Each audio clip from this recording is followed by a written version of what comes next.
Hello and welcome to episode 89 of the RetroSlot podcast, where we talk about water vessels and which ones we like best. Do we like plastic lids, metal lids? Do we like straws, no straws? Brand, Stanley, Yeti. We're really going to get down to the nitty gritty of the water vessel today.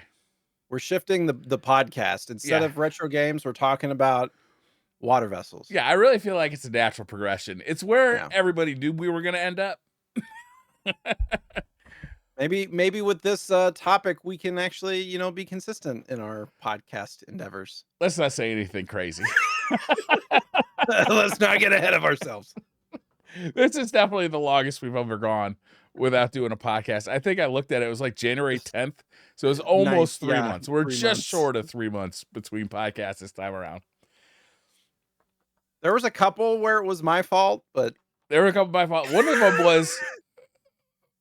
was you texted me. You're like, "Hey, you good for the podcast tonight?" I'm like, "Fuck no, politics."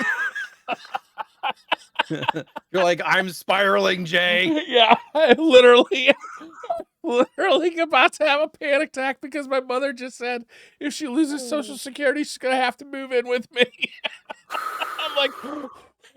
I didn't get an update on that, by the way. We can talk about that privately. Yeah. And then I got sick. I got real sick. Yeah. I'm still sick, honestly. And the last episode was 2 weeks ago today. And I had to have my wife call because I had we're doing like a kind of like a double date on Wednesday night. We record on Tuesday nights, and I had to have my wife call my friend and say he's not going to be able to go. He's too fucked up. I had to dip out of some weekend plans because I wasn't like Thursday, Friday last week. I don't like, something ran through our house. Like my daughter was sick. She had like a fever for 24 hours and my son had something for a couple of days. And then of course I got it. My wife hasn't yet, knock on wood. But over the weekend it was like all head cold for me. Like it was all like headache, congestion, sore throat. It's all up here. I hate getting sick. Can't we just, when somebody gets sick, like quarantine them and then like, I don't know, put on some masks so that we can't like transfer it to other people? Like, how would that work out? Wouldn't you think that'd be kind of cool? I'd have to leave the house first, but no. I feel like that would be like kind of like something that the whole world could get up on board of. I can't see any controversy. Just trying to keep other people from getting sick, Yeah. Just nip this thing in the bud. And then, normal people have those days where you can like not go to work and still get paid, for a reasonable amount of days per year that you're not feeling well, just kind of stay home and rest and recover. Not me. No. I don't have those days. No. Never had those days. My favorite part about content creation is the overwhelming guilt I feel when I miss an hour of doing something. Yeah. I have no comment with the fact that I've maybe streamed less than 10 times in the last year. No, that's me for the last 5 years. But hey, that's not what we're here to talk about. Today we're here to talk about Stanley water bottles. I feel. Yeah. So Briar and I, like most things, we're in agreement, or not most things, probably about 70% of the things. We're in agreement that we like water bottles that we don't have to hand wash. Yes. Okay. Obviously. That's just waste of time. Yeah. I don't want a metal water bottle that tastes like metal or a plastic bottle that tastes like plastic. You remember the old Nalgene's? I want water to taste like water. I remember when, I did, for anybody who knows or doesn't know, I did drum corps and you tour during the summer. So like, I'm out in 100+ degree heat rehearsing and all that stuff. And you have these Nalgene water bottles or the big like plastic water bottles and you go to drink and like the water's been sitting in the hot sun for hours and you go to drink and you're just like, microplastics. Yeah, they took those early ones off the market because they were leaching chemicals into your water. I remember that. And now they're made out of a different material that's not nearly as like impact resistant as the old ones were. But But well, theoretically they're not heat is what screws with it, like Yeah. dishwasher or outside in the heat for a long time. Anyways, Yeah. there's water bottles now that are like the double insulated ones or the double walled or whatever. And then like we agreed that we both like the whatever we both like Yeti. Yeah. Not sponsored. Because it has the plastic spout on top that it has the same sensation as like a bottle of water that you purchase, Yeah. but it's more, environmentally friendly and you can dishwasher it Yeah. and it doesn't taste like nonsense. Yeah. And I don't like the metal screw top. I don't like putting metal to that close to my teeth. Like it just freaks me out a little Yeah. bit. Yeah. Like, I yeah. want to hit my teeth with glass. Thank you very much. I have different like water bottles for different situations. Like I have the one that you just showed with like the chug cut top. And this is like the size that fits in like a cup holder in a car. Yeah, it's a smaller one. We have one of those too. This is the Yeah. slightly bigger one. But I don't actually use that one. I use this one in the car because it's got the straw, and I find it easier to drink by just flipping that instead of unscrewing something while I'm driving. That's the 25% that we don't agree on. I don't like straws and water There's a little bit. I don't really like straws either. Like if I go to a restaurant and I'm served a drink with a straw, I usually take the straw out and I drink out of the cup like an adult. I'm the opposite. I like straws in restaurants because usually the ice is too small. Maybe we only I agree don't on wanna like chew my drink. 69% of things. This whole straw The thing. thing is the straws in water bottles most of the time, you have to have a special tool to clean it out because it gets gross. Mm-hmm. If That's you true. go a week and with a straw in a water bottle, if you don't wash it within like a week, it's gross. You start tasting stuff, Yeah. you know. So yeah. My Those little squeegee things. my wife just got her first like metal water bottle. I got it for her for Christmas, I think, and she's like, "Oh my god, the ice lasts all day instead of like 10 minutes out of my." I'm like, "Yeah, it's great. You gotta be careful you don't put too much ice in there because it won't melt fast enough." It turns into an ice cube. Yeah, It does. Yeah. We got retro games to talk about. We got tons of news. Jay, you made the news list, but we also got a put a couple discussion topic. It's been 3 months. There's been a lot of good TV out in the last 3 months, and I was curious what you'd been watching in the last 3 months. I just watched Severance. Me and the wife just watched Severance. That was fantastic. Did you finish the second season? We I won't finished the spoil second anything season. yet. We had to rewatch the first season because I had completely forgotten everything that happened. So that was like 16 hours worth of viewing for us. At least you got to watch it back to back instead of I didn't realize how much that show benefits from binging. Yeah. It sucks watching it week to week because we were Yeah. doing that for season 2 and it sucked having to wait a week. Yeah, I agree. We did wait till it was so part of that is the way I do streaming services is I wait until there's like a couple of things on a streaming service that I really, really want to watch. And then I subscribe using the Apple ecosystem, like an Apple TV, because then you can just unsubscribe through the subscriptions tab of settings. So it makes it really easy to subscribe and unsubscribe to things. And what I do is I just like, okay, there's a few things on here that I want to watch, like one or two things that I really want to watch, and then I'll keep it for a month, maybe 2, and then watch just like anything I want to see on there, and then I cancel it. And then I move on to the next thing. And at any point in time, I have 2 or 3 streaming like apps, right?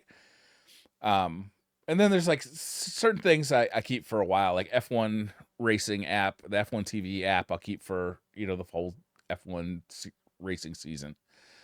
But what that kind of forces me to do is, I binge everything and then wait until there's like completed series on a streaming app to get it again. Which works out okay for me. But some things are really hard.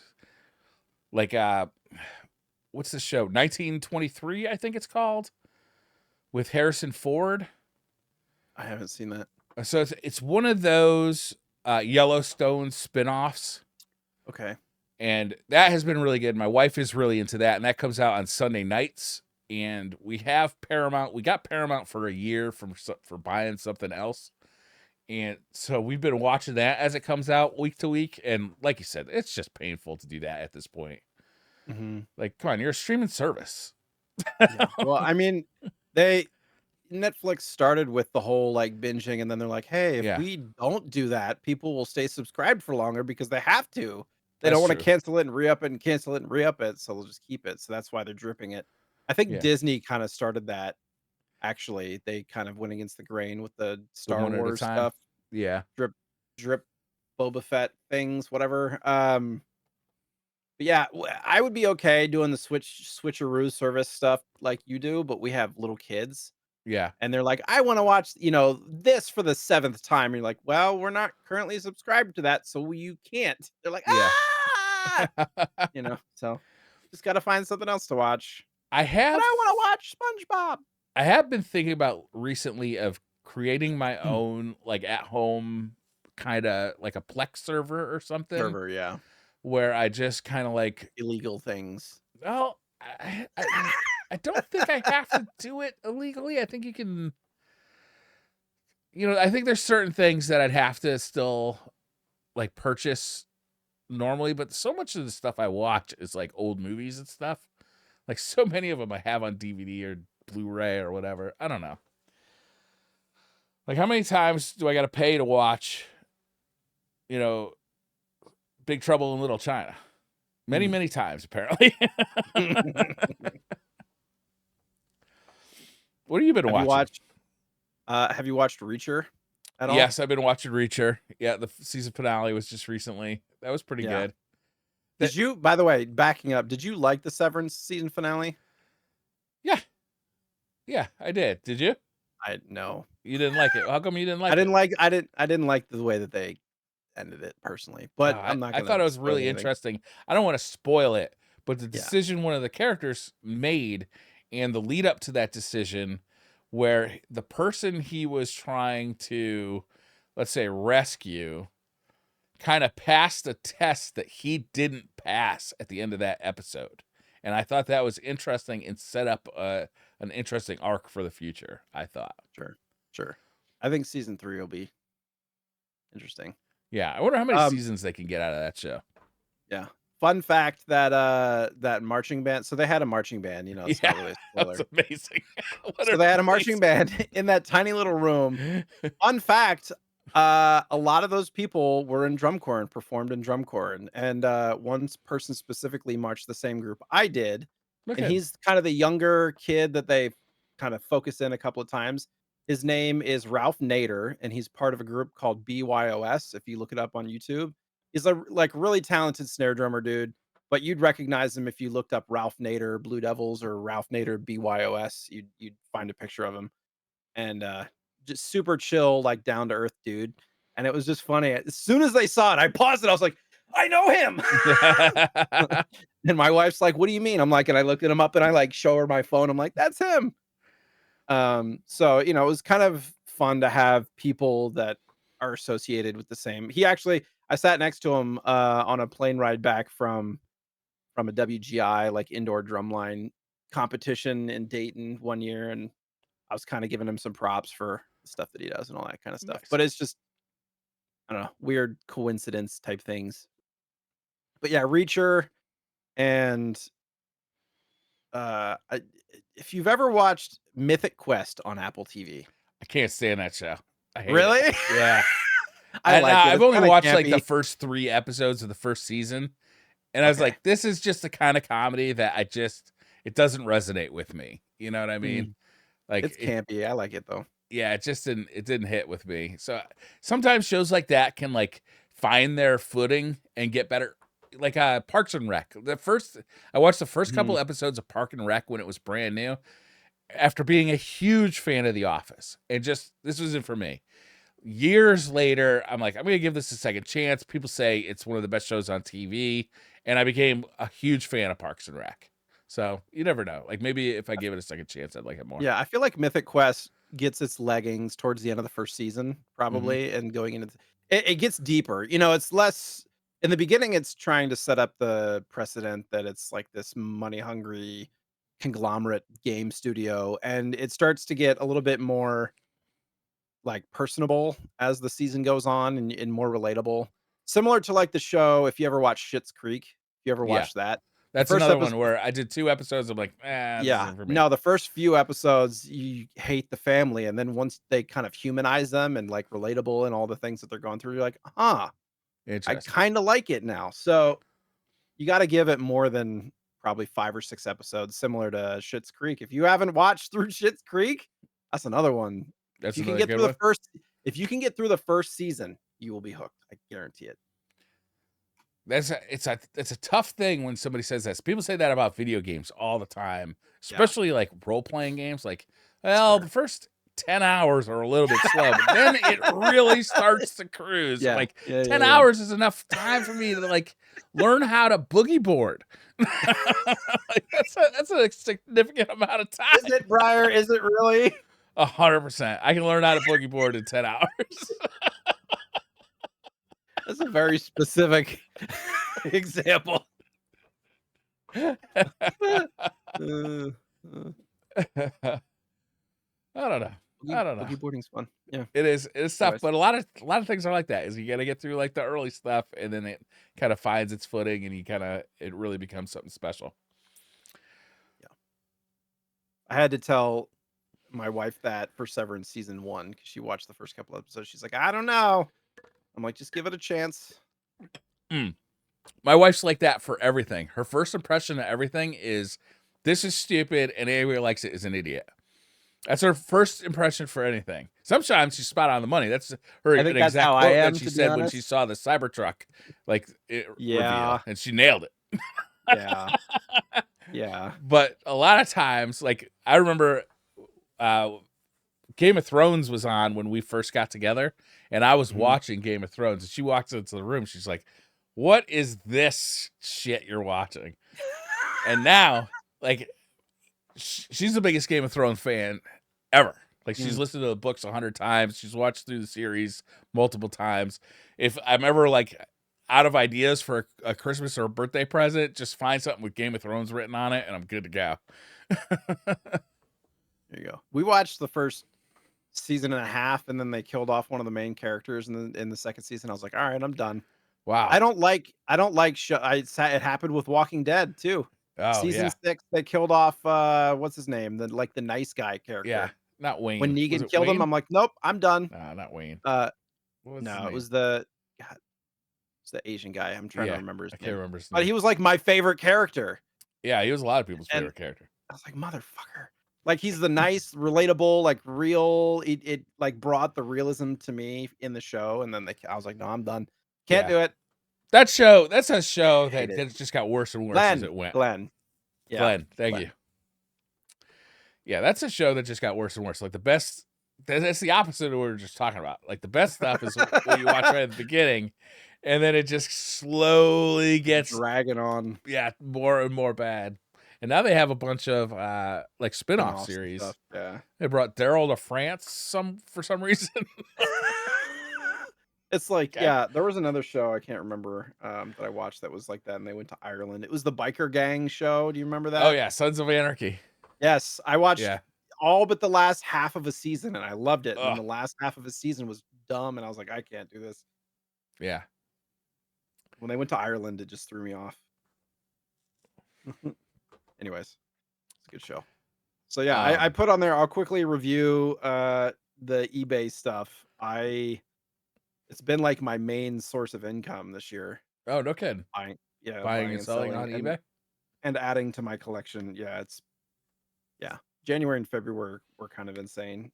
And right now I'm just focused on selling the stuff that I have Mm-hmm. that I've like sat on for not because I was doing anything specific sitting on it. I just was lazy and didn't list them, you Yeah. know. So I tried to limit the show and tell at the end to one bin. One bit. Oh boy.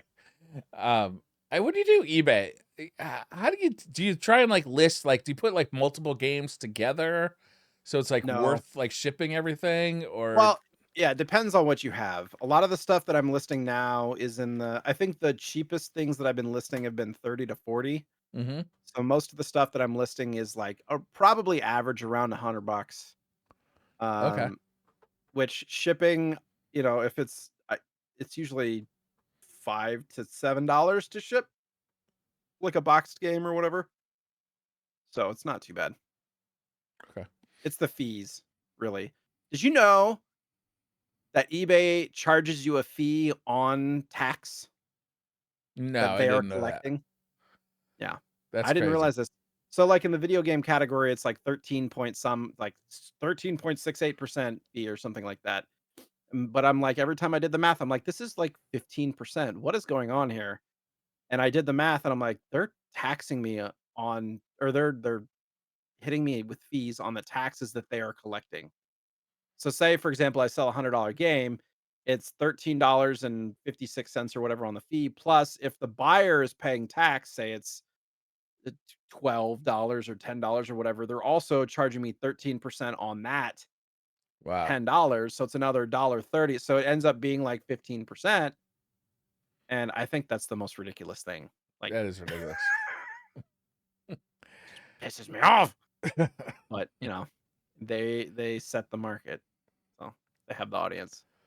I was actually That's in the brutal. garage today. I'm thinking to myself, man, I got to put some of this junk on a Facebook Marketplace and get it out of my Mhm. house. Like I got like kayak racks that don't fit any cars that we own anymore, and stuff like Yeah, that. with the big stuff, it's easier to sell locally for sure. Yeah, yeah, I A lot of people sell video games on Facebook Marketplace and stuff yeah, too, but I'm like, that's so much time, like yeah. Meeting organizing a up with meetup, people and going, yeah. yeah. Anyways, oh News. yes. All So right. I was telling Briar, I was like, hey, would you mind doing the game stuff because this news is taking a long time. 3 months. Who would have thought? I went Yeah. through 11 pages and each page had about 20 news articles on it, I think, on time extension. So I went through 11 pages, tried to pick out the most interesting stuff and at least read a little bit so that I You have know what you're some talking about. context to talk about it. Yeah. So my arcade, which they do a lot of like handheld systems and stuff. They created something called the Super Retro Champ, and it plays. It's huge. It's I mean, so big. if you look at this mock-up, the screen is, I believe, 6 inches, Yeah. but the machine is probably diameter-wise twice as long, just It about. it looks like an iPad. It looks like an iPad, but it's like 5 iPads stacked on top of each other, like thick wise. It But has to fit an SNES and a the whole Genesis cartridge. device is like the length and width of an iPad, except it's only got an iPhone screen. Yeah. Very accurate. Why is there so much space under the screen that's unused? I feel like they could have better organized that. Yeah, or to the Uh, sides, but there's like a significant amount of space between the screen and the buttons and the D-pad. they probably just did it based on feel, like it's so that it's more comfortable to hold because it is a big device and you want to have space for your hands to hold it. I get that. Yeah, It's just cumbersome. It's like the Superboy, those things are huge as well. yeah, the Um, Superboy. it's it's difficult when you're trying to do both an SNES and a Genesis card. This thing is cool though. It has a kickstand, Yeah, and so yeah. then you can use like a Bluetooth controller or something with it. We should probably say what it is. It's a handheld that plays Yes. SNES and Genesis cartridges, Yes. The which is full kind of neat. size cartridges. Yeah, Kind of like a Nomad and a Superboy built in one. yeah, But yeah, but bigger. the one thing is, and I think the Superboy is like this as well, it's not FPGA. So it's gonna be like software emulation, Yeah, similar to like a Hyperkin Retron or something like that. yeah. But there's also an HDMI port, so you can hook it up to your TV. I don't know. This thing's kind of neat. It's only $150. Yeah, it's not too bad. I No. can't imagine that screen's gonna be great though at $150. Yeah, that kind of makes a difference, like because that could be the deal or no deal on if I play with this thing or not. Right. That's like one of the biggest complaints with the Superboy specifically is that the screen's terrible. Screen stinks. I mean, that's Yeah. one of the best things about the Pocket is the Right. screen is so good. Except for my eyes, it's a bit small. So I'd love to see them Mm. actually make like a Pocket Advance with a Like bigger a Vita screen. size one or something. Yeah, something a little bigger. Something, that it's kind of like a Switch. Something like a Switch, but maybe Switch 2. Oh, Uh, okay? So You want to hear a funny story? This is a little bit beside the point. I recently got contacted by TR. They have a new arcade stick, and they sent it to me. I'm going to show it to you. This thing's pretty neat. Is this an arcade stick? Ooh. That hooks up to retro consoles. Like it's got like this little kind of network port. I think RS-32. Is that what it is? I don't know what it's called. Do you have like a set of octopus cables? Is that why the octopus is on there? Like that's why it's called the octopus, but it doesn't. What they do is kind of smart. Is they sell you the cables individually. So they gave me a Dreamcast cable, and it's got like a VMU. It's got a screen here that has a VMU on it. And what's cool about it is that you can play, this arcade stick on all these retro consoles instead of having a different arcade stick for every console. Right. This thing does it all, right? So I got a review coming out on this on my YouTube channel. That'll be sponsored, not sponsored. It's not sponsored. They did send it to me though, and they're actually probably going to get pissed at me for not doing it soon because I got sick and I just it's now been like 20 days since I got it and I haven't done the video. Anyhow, though, well, if they're not paying you for it, then it's whatever. Yeah, whatever. Look, I was sick. But what's interesting is that I hooked it up to the Dreamcast, and I'm like, the value of having a Dreamcast is getting lower and lower and lower because all of these games, especially fighting games that were previously locked on the Dreamcast or their best version was on the Dreamcast, are moving over to the Switch. Like all the Capcom stuff with the Capcom Fighting Collection stuff, a lot of the SNK stuff. There's like a ton of stuff. JoJo's Bizarre Adventure. Like it's amazing how many games. And now with Power Stone and Power Stone 2 coming to the Switch, like it's amazing. Like the value of having a Dreamcast hooked up is really getting lower and lower and lower because Capcom has finally brought a lot of their fighting games, which was one of the big reasons to have this thing, a Dreamcast hooked up, to the Switch. It's amazing like how many Switch games I'm playing now. Yeah. I just and I didn't put it as part of the bin, but I got the Suikoden 1 and 2 HD remaster thing too. Yeah, I saw that at Best Buy. I gotta pick that up. I've never played those games. Have you played them? I haven't. No, because I was not a PlayStation kid. So has Digital Foundry done like how good is this video yet? I don't think so. I think they were pretty well reviewed though. I mean, I don't know if any of the HD remakes have been bad up to this point. Like there's the Dragon Warrior one and this one and some other ones. It's only a matter of time before like Chrono Trigger gets remade. Like at this point. Yeah.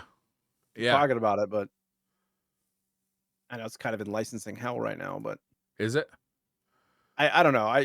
We speculated that it was a Square game before it was Square Enix and anyhow, yeah, that's my Dreamcast story.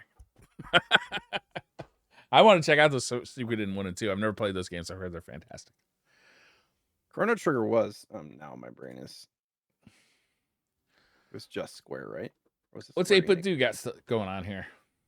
It's Square Enix. I'm dumb. 8-Bit Do, they have a couple of new controller things. One of them is, for those who play retro games on their phone. They had the little mini controllers made already. Yeah. The little cutesy tiny controllers. But now they are creating like a clip that you can attach to your phone where the controller can like lock in place. Oh, interesting. And it's a 3D printed case. I don't know if you can print them at home or what, but it's like $10. So it does not hook. It's not like it's not hooking to the port on your phone. It's just holding this controller in place, resting on the bottom of the screen, so you can theoretically play a retro game at the top of the screen. Yeah, it's like Yeah. That's not a bad solution, assuming that thing stays in place pretty good. $10 for that little device, and then either 20 or 25 for the controller itself. That's pretty cool. It just kind of like clamps one of those little mini 8-Bit Do controllers to the front of your phone. I don't play games on my phone though. No, I just don't. Some people travel a lot and they don't want to carry multiple devices and all that stuff. Makes sense. I'm not judging, but I liked this solution better than an all all out like case that you have to switch your phone in it. Because like who switches their whole case out all the time? Like, Never. do people do that? Probably some people, but not the majority. I do it when my case wears out, and I just Right. recently made a terrible decision. I bought one of them like silicone cases. Oh yeah, the Y- TPU. Yeah, and That's what I have. you know what it does is every time I pull my phone out of my pocket, it gives me like a rabbit ear pocket. Like it insides out my pocket every time. So That's I have to get rid of this case and buy like a leather one or something. looser pants. I don't know. You want like a slit? I gotta show all the goods on display, my friend. Yeah, it's funny because the one thing I don't like about this case, because I wanted to get a case that had like an extra, whatever these things are called with the Yeah, like magnet, the magnet. MagSafe or whatever. Yeah. So I'm a big Spigen fan, and normally they have like the kind of textured back or whatever, but in order to get the MagSafe one, you had to get it like slick. I don't like how smooth it is. Oh, it's This too is smooth. what you want. This is Yeah. what you I want. want This to is not what slide I in and out. want. Maybe I should just like send It's you like mine and you should send me yours. But we I probably don't got like how different phones. slick it is. What's your phone? 13 Pro Max. Oh, I had a I only 13 know Pro that because before I'm been shopping for a new case. upgraded to this. Yeah. I always have to get But the yeah, Pro Max now because my eyes are like getting older. that's a tablet, man. Yeah, I gotta hold it out here too. I'm like, I used to That's make fun of my counterintuitive. dad because he had like the My Fox. eyes are terrible. Let me see it. It's like that's not how it works. You have glasses. Why are you this far away? That's how it works, Um, man. It's like I'm like, Farsighted. anyhow, that thing's pretty cool. 8-bit. I like this little 8-bit do thing. I don't think I'll buy it because I wouldn't use it, but They also just released or just announced a new Ultimate 2 wireless controller, which is going to have upgraded thumbsticks that are supposed to be better than the Hall effect ones. yeah, people are raving about this thing. Like people are really. I watched a couple of reviews on YouTube for this. People are really loving it. $60. I mean, 8-bit do really has nailed the third party controller market. I swear, Yeah. like 8-bit do is probably the first third party controller manufacturer that doesn't have a terrible stigma against it. Like you think about like Yeah. Mad Cats and like all the ones we grew up with. Like you knew they were terrible. The reason Pelican, that you got them is because they had turbo features or whatever else that you Performance. couldn't get. Yeah. So many bad ones. But like the build quality was never great, and the sturdiness of them was never great, Yeah. and all this stuff. But 8-bit do, I've never really heard anything negative about their products. Yeah, Like, at all. real like way back. They on some of their earlier controllers, they had problems with the D-pad, like hitting diagonals weird, and like I remember having to open them up and put Oh like yeah, they those did. like circular But they fixed it. binders. They have fixed that. I haven't had that issue in a long time. And actually, I use what looks like a PlayStation controller that's made by 8-bit do. I think it's called the it's downstairs right now. But I use that exclusively on my Switch and on PC. Like that's all I use on PC. I think it's called the Pro 2. Yeah, it's called the Pro 2. It's a wonderful controller. It's the PlayStation layout. It looks like a PlayStation controller. But I've been thinking about buying one of these Pro 2s. People are raving about them. I really like how they're like, it's got a wireless dock that also has the wireless receiver in it. So the charging dock has the wireless receiver in it. So, if you're using it on your desk, you're just that much closer to where that signal has to go. And if you put it like in my living room, Looks like an extender almost. like a wireless range extender. Exactly. In my living room, I actually have my charger on it's kind of on like a table next to the couch, but it's like underneath. So it's not like readily visible. So there's not just controllers laying all over the place, but I like to keep them on chargers so that when I'm ready to play, I can just pick it up and play. Sure. And this, if I just run a long USB from the PC to the side of the couch, like that's going to be much better, like wireless connectivity, and it's going to have the charger right there. So I'm thinking about getting one for the downstairs. I think this is really nice. I do prefer the PlayStation layout though. I personally, there's another. I prefer Xbox or the 68%. Nintendo ones. Agree on 68% of things. I think I have smaller hands, Yeah. and like when I'm holding a PlayStation controller and I try to put the two thumbsticks opposite, it gives me like hand cramps. It's more of like a Interesting. physical thing. Anyways, so yeah, 68%. It does say that it promises ultra low latency, 1,000 hertz to 1 millisecond. I don't know how this compares to like a normal, Nintendo controller or Xbox controller because they're usually pretty low latency as well. But Yeah. you Yeah. imagine for retro games, especially, low latency is good. Yeah. The So, one complaint I've heard about this thing is the D-pad isn't awesome, mm. which is you would kind of a bummer for retro you game would think after fans. all this time, yeah, they'd Yeah. nail it down. Yeah. Maybe they'll iterate on it and they'll have the 2.5 Ultimate. But this works with, is it Switch and PC and like kind of like everything except for PlayStation? And, oh no, this one doesn't work with Switch. Yet. Interesting.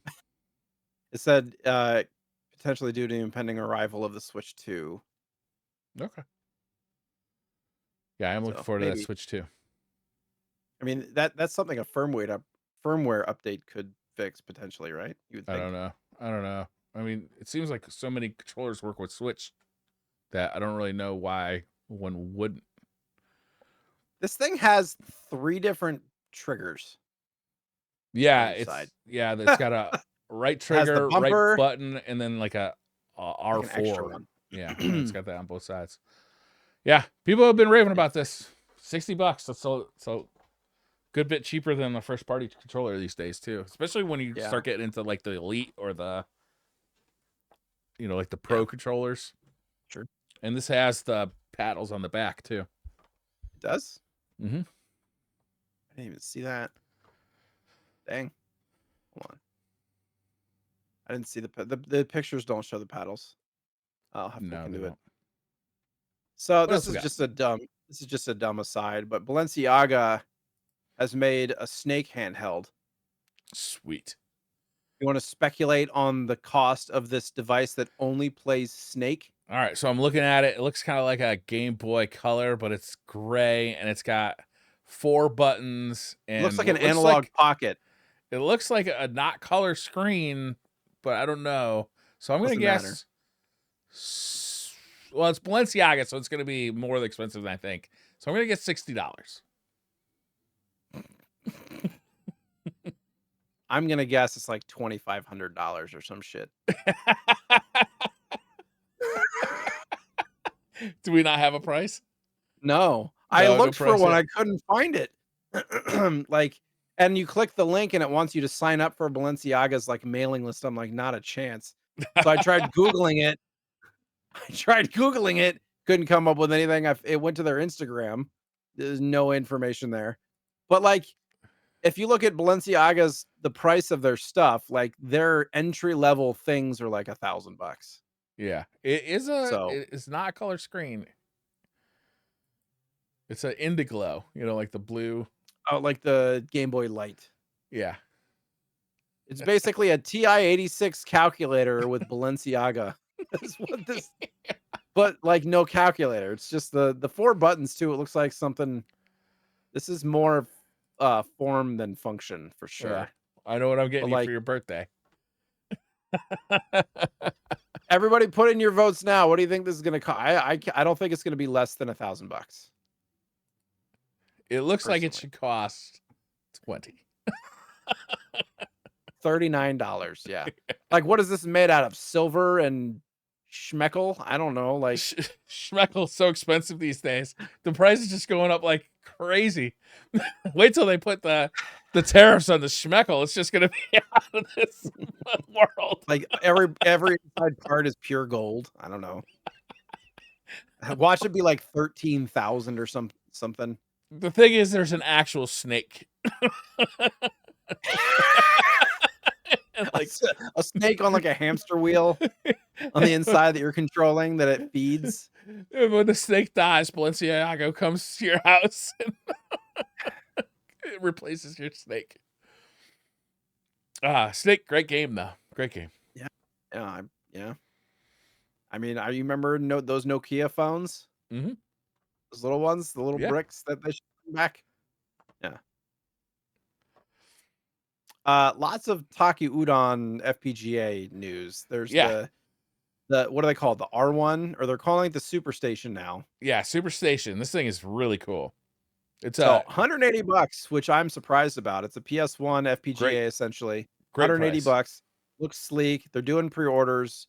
Yeah. It looks Um, like a console. Looks like an actual console instead of something like a Mister, which looks like a science project. it does say, what does this say? Existing customers can get it for 149. I saw 180 price somewhere.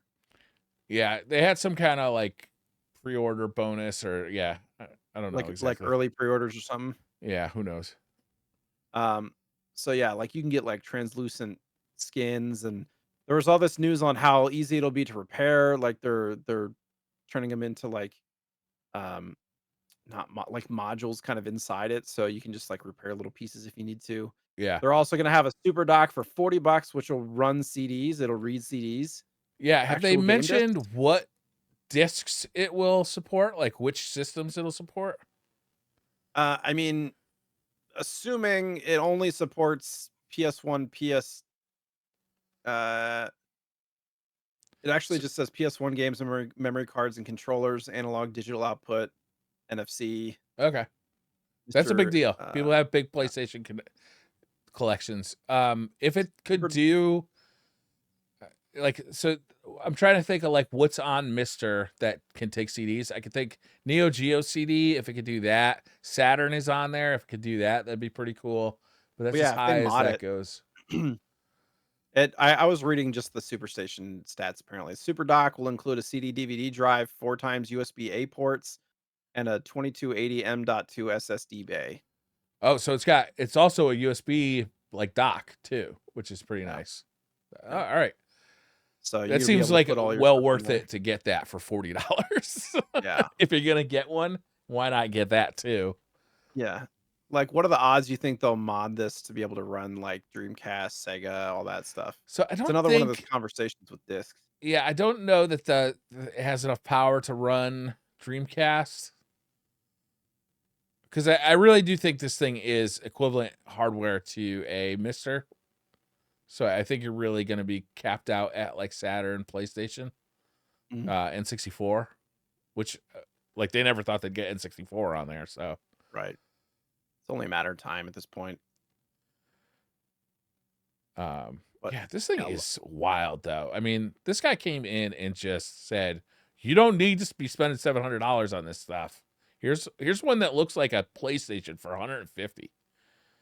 well, Unbelievable. and the speed at which he's coming out with stuff. Yeah. There was also a news story that his Mr. Pi is potentially fueling future FPGA gaming. He's gonna like be sourcing out Mr. Pi to like developers and stuff to create games and things like that. Cool. So Yeah, he's yeah, beating with Altera, the company that makes the Cyclone FPGA chip. yep, Wow. This is great news. yep. Like honestly, like this moving, I can't tell you, like anybody who hasn't tried a Mister or a Mister equivalent device like the Mister Pi or now the Super Dock, like it's unbelievable how good these things are. Like you know, you're playing, it feels like you're playing on original hardware, but you're using, you know, Bluetooth controllers or you know, you're playing on, you know, 4K TVs. Like it's outstanding. Yeah. And it's much more approachable than trying to get a whole setup of SCART cables and or Oh yeah. upresing your hardware, modding your hardware, all that kind of stuff. Yeah. Yeah, the only downside Anyways, is you can't use your cartridges, but with the Super Dock, you can start using your discs. It looks like it's really cool. yep. It'll be interesting though, because I imagine if you put a real disc in there, you could just rip it and store it. That's probably That's what the what I'm hard drive guessing will it do. is, right? Is you're just like ripping it. So it's like a legal version of a ROM, essentially. Yeah, I mean Uh, that's what those Retrons do too, right? Is you put a You put a cartridge in a Retron 5 or whatever, and it just rips the it just rips the Something ROM like off the that. cartridge and plays the ROM. Something like that. My title for this news story was quick, get your $500 Atari Asteroids wash. Oh wait, they're sold out. This was $500? back in January. Fun fact, you can still buy one for 1800. Oh, well, fun fact. Or excuse me, 1650. Dude, how do you tell time on this? I have no idea. Look, if you're spending that much on a watch, you don't care about telling time. I guess, right? You're just in it for the drip. I do like this watch. I'm gonna be honest with you. I think this watch is awesome. Like, so the cool. face of it is round, and it's got like if the it was like $100, I'd consider it. yeah, I would too. It's got like the asteroids thing, like the little ship that points in different directions. This isn't LCD, right? This is a physical movement watch. Yeah, I want to see it animated. I don't know. Yeah, I do what it too. looks like. But I could not tell you how to tell time on this thing. To save my Well, the life. little ship in the middle like rotates. Yeah, but that's the hour, let's say. I don't know. How do you know what the minute is doing? Anyhow, I wonder if like it colors the different asteroids or something. I don't know. It's a really cool looking watch, but obviously for $500, it's Entry level, Briar. that is entry level for watches. Yes, that's where I put my 11.5-hour Genesis Mega Drive documentary. What? What happened to your 11.5-hour documentary? There's an 11.5-hour Mega Drive Genesis documentary that goes over 650 games. Sweet. In impressive detail, says there's bespoke footage and gameplay. The channel is, can I read this? Bostic B64K. So this is a YouTube video that's 11.5 Yeah. hours long. Hmm. I didn't even Not know you a could documentary. It says documentary at the top of the time extension article. Okay. Well, I mean, I didn't even know that YouTube videos could be that long. there's this whole, so I have discovered there's a whole like genre of YouTube videos that are like super long, and they're for the express purpose of people who like fall asleep to YouTube videos. And they're like 4 hours long, 6 hours long. Yeah, And what a lot of yeah. people do is they just like mash together like 10 of their videos into one long video and be like, here's a compilation of my videos. I'll turn down the volume a little bit as it goes. Yeah, I would say just kind of clicking through this, the majority of it, there is interviews and like little things. The majority of it is gameplay of 650 Genesis games. Yeah, And then there's, yeah. I will not be So watching this. That's too long. Hold on. Let me do some math here. 11.5 hours, 11.5 times 60 is 690 minutes divided by 650. So it's, it's just over a minute long of each game individually plus. So if they did like a minute of each gameplay, they got a whole like 40 minutes to fill of like whatever interviews and other things. He's got it broken down by year too. So like, here's all of the games that came out in 1990 and 91 and all the way up to, he's got 96 and 97 smashed together. Apparently there weren't a lot of new Mega Drive games in 96 and 97. Yeah, no. Post PlayStation release. Although they look good. This Pinocchio game is amazing looking. I might have to look into this game. It looks great. Yeah, it'd be a good way to like, you just, if you're one of those people who's like doing work and has stuff on in the background. Yeah. I just thought it was funny that it was 11.5 hours. That's super long. So what, he lost it? Is that what happened? No, I just was being silly. Oh, okay. The title of the, That's a long video. That is I've been looking for that 11.5 hour Genesis documentary compilation. Uh, um, so the Video Game History Foundation, have you heard about the digital library that they're doing? No, is this magazine library? No. What is it? They're like, uh, they're doing a lot of things. From what I heard, they're like digitizing discs from magazines. They're like, Oh, they wow. are, they're yeah. So you'll be able to like say for example, one of those old like game magazines that had whatever disc, PlayStation, whatever. You can actually like play through those demo discs and things like that. And then they're also um digitizing the actual magazines and all that kind of stuff. I think there's more. Um, So right now they got 6 collections. They have video game magazines, E3 directories, GamePro press CDs, From Software promotional materials, the personal archive of the former Konami and Acclaim producer Mark Flipman, and a significant stash of documents and videos belonging to the Mist Studio Cyan Incorporated. But they're going to continue to add to it. Amazing. Love the Video Game History Foundation. This is yep. outstanding. This is just the early access as well. So at some point they'll give access to everybody. I don't know if this is going to be free to everybody. Um, but they, from what I heard, they want to make it kind of available to see a lot of this stuff without traveling to the actual Video Game History Foundation Yeah. in I California. mean, like From Software fans are going to love seeing that promotional material. Amazing. I can't wait to see this. Research library. Yeah, I can't seem to figure out how to get to it. I'll have to do some There's a link. research. It says it does go live January 30th. And then there's a Patreon. Okay. Awesome. Maybe on their website they have more information. Good news. I love the Video Game History Foundation. I can't Yeah. wait to take a look at this. Oh, I smell popcorn. Somebody's making popcorn, those sons of bitches.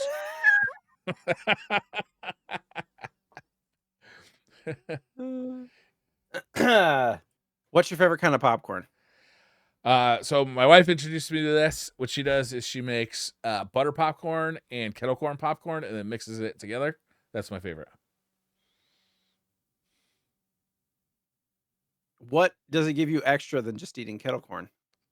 Butter. You could just put butter on kettle corn. You could, but it's like you get 2 different types of popcorn in the same bucket. It's delicious. I love it. Our local movie theater that we've been going to, they just got kettle corn in now. Awesome. Like It in was the a few big months bucket. ago. And it's not much, it's like 40 cents more than regular popcorn. It's not, it's very Oh, so it's only similar $30. No, well, we do like a $12 a month subscription that includes like a movie. Cinemark, the things. We do the same thing. You We have a subscription to yeah. a theater that it gets us to the front of the line and gets us a very small discount on. Yeah, you get a 20% discount. So and also we get a lot of points and stuff. So the popcorn ends up being less than $5 most of the time. But yeah, so but we get the kettle corn. They're like, "Do you want butter on it?" And I'm like, "Who would put butter on I guess people would. I don't even like the oily butter on my regular popcorn at the movie theater. It's too oily. It is oily. I prefer homemade popcorn over movie theater popcorn. Do you do like bagged popcorn or do you do it like the So beans or the we kernels? stopped doing bag popcorn. There was like an article that we read like a few years ago that like something about that has like some kind of really like toxic chemical in it. So now we have a Oh, nice. popcorn popper, which honestly takes Like the one same of the amount big time. ones, like on the wheels. Yeah. Yeah, no, no. It's like this old school like 70s thing that you put a bowl under it and you put like a little bit of popcorn in and then it just like shoots popcorn into your bowl. Mm, And honestly, it takes you the same amount of time as like a microwave, but it's like a device that now you have to store. nice. More stuff to put in cupboards. Yeah. 100%. Anyways, so I don't remember who created this.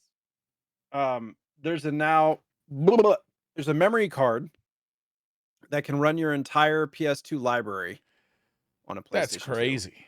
Really? I don't know if you can put it all on one, but it's saying that it has the capability of running the whole library on a memory card. Wow. So you don't Uh, do you have to mod your PS2 at all? I don't know. Macho Nacho Productions, let's see, has created a brilliant video summary of how MMCE works. But in short, this new system allows your smart memory card to alternate between save data and game data, allowing you to boot games from a micro SD card using Open PS2 Loader and then having individual virtual memory cards for each game. When you Wow. next boot up the game, the memory card automatically finds and loads the associated virtual memory card, making the whole process seamless. Holy smokes. That's amazing. All you need is a compatible smart memory card, a micro SD card, and a computer. Well, I don't even have a PlayStation 2, but if I had one, I would definitely get this. I think this thing's only $50. Yeah. I'm gonna have to watch this video because I really like Macho Nacho's videos. He does really good, high production and really informative videos. I really like his channel. So I'll have to watch this, but man, if you don't have to mod your console at all, that's amazing. Yeah. If you have to mod your console though, still cool. It doesn't say Yeah, I don't anything think about modding your console in here. yeah, I don't think you do. That's cool. It Love it. just tricks the system into thinking that it's there. How legal is that? I don't know. On outdated hardware. I mean, the only thing that theoretically is illegal about that is if you have to download the ROMs. Right. Yep. We've talked about that before. Technically, even if you own the game, if you're downloading a ROM, it's not 100% legal. Yeah, It's only 100% legal if you're ripping the ROM off the game that you own. yeah, and It's they'd like weird. to make that illegal. I mean, it's still a gray area. It's just weird. Um, I don't know. I just put this in here because I thought it was fun. After 5 years and 75,000 attempts, Punch Out's Mike Tyson is knocked out in less than 2 minutes by summoning salt. It was 1 minute Wait, and summoning 50. salt actually is the person who did it? Yeah. So he makes those videos about other people Yeah. who have done this. Yep. It says Awesome. 1 hour or 1 minute, 59 seconds and 97 hundredths of a second. So it was 300ths of a second faster than 2 minutes. What's the world record? This. This is that. This is the He had world never record. been defeated in less than 2 minutes before. Wow. Because usually the whole idea of Mike Tyson is, the strat. I've never beaten him personally, but they always say like don't try to beat him in the first round. Right? You wait until the second round, or you can hit him a little bit at the end of the first round and then you get him in the second round kind of thing. It's very difficult to even get him down in the first round. He You says he just don't hit have many all opportunities to 21 hit him. frame perfect punches, which are 1/60th of a second. Hit 10 perfect dodges and ducks, and got luck that has somewhere around 1 in 7,000 to 1 in 10,000 chance of occurring. If you have 75,000 attempts, Jay. I don't have that kind of perseverance, man. Let I'm, alone the ability to count that high and yeah, track all those attempts.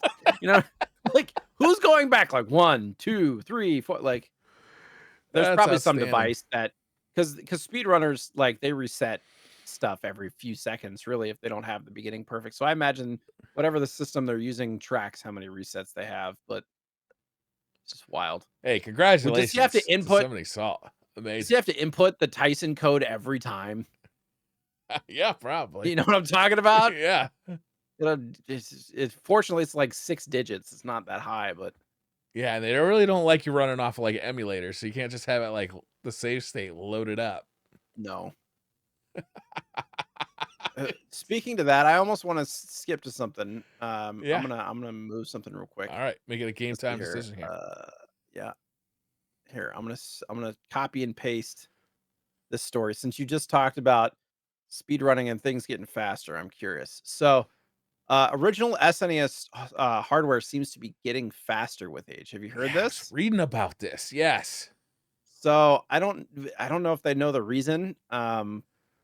Stuff has just been getting warmer or something, but they've been having a whole bunch of people test their systems and like report in. and the systems are running slightly faster, and so they're hypothesizing, like, how does this impact speed running? Like, does it make it so that you can speed run stuff faster with time? Yeah. And so then my brain goes like, does that work on NES? Like, why wouldn't it, you know? Well, so they do explain it in this article. The main 21 megahertz CPU clock uses a quartz crystal, which is fine, but the 24.576 megahertz APU, the audio processing unit clock, uses a ceramic resonator, which is not fine. It seems to run faster years later. It also seems to speed up when it's warm. So if you heat up your Super Nintendo, does that mean that like your speed run could be just a little bit quicker? One of the consequences of the APU, there's a quote, of the APU running faster is musical notes and sounds being slightly higher in pitch. But what the community really wants to know is whether or not this would impact speed running on original hardware. There you go. That is crazy. Wow. I mean, what are they going to have to do to fix this? Somebody will fix this. This seems like a feature, not a this like it's getting faster. Yeah. Your technology is getting faster with time. That's a feature. That's not a bug. One of the fun things they did is there's a bunch of Super Nintendo games, especially like real early ones, that had a ton of slowdown, right? Like just rotten with it because the processor on the Super Nintendo, while it was capable of like all these crazy colors and huge sprites, was not particularly quick. So especially in the early days, they'd have a lot of like really choppy slowdown games. So what Yeah. some people have done is they've used the programming for that FX chip that they ran. What was the game called? Star Fox. Star Remember Fox? this? Yeah. Yeah. They ported a lot of those games to that chip, which makes them run at like the speed that they should have run at, like on faster Mm. hardware. Because it's basically like, it makes that chip adds power to your Super Nintendo. They like overclocking it or? No, they're just giving it a little extra power, right? Mm. And Oh, and then you can run that on your Mister, right? And like it's made some of the games unplayable because like I think there's like an R type game that was like really slow and choppy, but if you don't have it playing at that slow and choppy speed, it's like almost impossible. It's too fast. It's too hard. Yeah, yeah. I mean, in the last couple of years with some of the SNES games we've played, shmups specifically, when that slowdown happens, it's like a feature. Yeah. Yeah. It's an asset because 'cause you're like, "Ooh, I have more time to think now." Like, here's bullets coming from that direction, move slowly. Yeah. This is crazy. I wonder if like there'll be testing done on like, like a 1-chip or a 2-chip SNES and which one now is like the speed run legal SNES. You know, like They're because gonna go back and defraud all the like well, they get into this stuff because they want it to be fair. hyper nerds unite. Yeah, hey, we're here for you. I am with you. I can't wait to learn more about this as that story Mhm. progresses. Yeah. Um, That probably means that SNES's hardware days are limited too, right? If it's starting to degrade in a way that impacts performance, at what point will it just not work anymore? it'll just get so fast it becomes a PC. That's right. I'm How that just that works. running Elden Ring on my SNES. That's that's how it works, right? Yes, I'm sure. For sure that's how it works. Yeah. I'm positive. Um, I thought this was fun. Somebody's making new games for the Game Boy Advance's e-reader I can't believe it took this accessory. long. Yeah, I was wondering if it's ever been done before. Yeah. So, what is the name of it? Red Dot Cards. Matt Greer, better known as Red Dot Card, or excuse me, Retro Dot Cards. So he's like creating little games. Retro.cards.com. I think they're these games are not big games. They're like little 8-bit whatever games. Yeah. Little like Java. Do you remember Java games? They're kind of like that. They're like really simple, I mean, they could put low. NES games on these. Yeah. Yeah. Mhm. I, I don't do you have to buy them? What? Try it now. He's got a website where you can like play the games in the browser, but I don't know if you can like buy the cards. I mean, can you just print them out yourself? Oh, like on paper? I mean, that's what they are, right? It was just a barcode, wasn't it? I don't know. That's a good question. My brain is I don't know. I never Something. did this. I never had an e-reader. I didn't wasn't that either. into it, but I'm pretty sure it was just a barcode. So then the game's built into the e-reader then. That I don't know. I don't know how the technology worked. Yeah. Somebody tell us how it works. We're dumb. Uh, explain it to me like I'm 5. Uh, so have you heard some of this? Like we've kind of touched on some of the limited run drama in the last couple of Yeah, years, not happy about this. but they're really like cutting corners on quality of builds of their products and stuff. Yeah. And there's a couple of NES games, and the quote is, "This cartridge is a tiny time bomb." This was a time extent. Most of the news I get is from Time Extension. It says limited run accused of selling carts which can damage your NES. And I don't know if NESs are actually getting damaged, or it's just speculated that it can. I mean, Um, this has been a problem the before. voltage Yeah. is the voltage is incorrect for the system essentially. Yeah, so it can damage your NES just by running the game. Limited Run has said they'll be replacing affected titles. It's 2 games, I guess. Rugrats Rugrats Adventure and Game Land and Pow Yo Pow. Pow, Yow Pow. Um, but they will be fixing this, but this should have never happened. You want to hear a nice fun quote from Josh Fairhurst, who's like the CEO of Limited Run, right? Or Yeah, something, I'd the like to hear a creator. quote. Josh Fairhurst has reportedly said that bad production quality is fine, and there's a link to this because most customers never open the box, let alone play the game. Wow. That is not This was cool. that quote was taken from the D game Oh, that's when they were CDR. selling Yeah, CDRs. Yeah. yeah. That was just a couple of months ago, wasn't it? October, yeah. So, like, it October. wasn't 6 specifically months. about this story, but it was his kind Yeah, of mentality same kind of about thing though. Like yeah. that's just shitty quality. Like when you're targeting collectors and like the geekiest of the geekiest, you gotta nail this shit.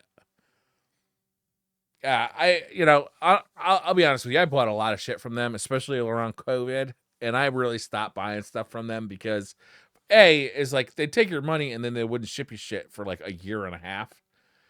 And B is sometimes you'd get the stuff and be like, this is not exactly what I ordered. Like it's so Yep. yeah, And not cool. and And there's I'm like a new limited run release. I was just seeing that I was like, oh, I kind of want that, but I think maybe it was that Gradius collection. That's is that limited limited run. run? Yeah, but I think I can actually get the Japanese version, which has English on But it. their Switch stuff has been really good because Nintendo's creating that stuff. I mean, the cartridges have been They're fine. Yeah, Nintendo is actually, but it still takes them a year to producing get it those. to me, and like Sure. I want the game comes out digitally, and then I'm waiting for the physical copy for like a year. You You wanna know know, the secret?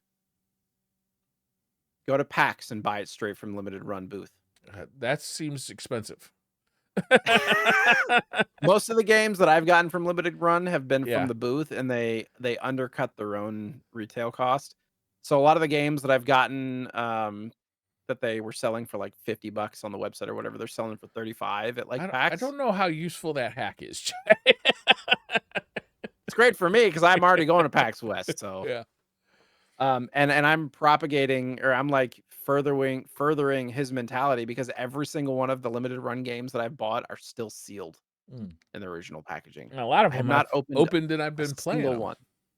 I I have not just opened a wanted the single physical one. instead of getting the digital. Yeah. I'm I'm I'm a statistic, Briar. Yeah. Apparently. Um So we were talking about Hyperkin earlier. Did you know that they're releasing a TurboGrafx 16 PC Engine clone Yeah. Yeah, I to watched be released this Metal year? Jesus Rocks do a video about this and GameSack do a video about this, and both of 95 them were bucks isn't not bad though. yeah, both of them were not happy with it. I mean, Hyperkin is always kind of a like a mass consumer minded product. Get it in there, get it in their house for cheap kind of deal. Yeah, yeah, I guess you're right. Uh, just like I feel like in the days of the Retron 5, and I got a Retron 5, and it actually I give them credit because it actually kind of like it started me getting back into like retro gaming. It was like that was kind of like an Mhm. on road for me. So I will give them Yep, that.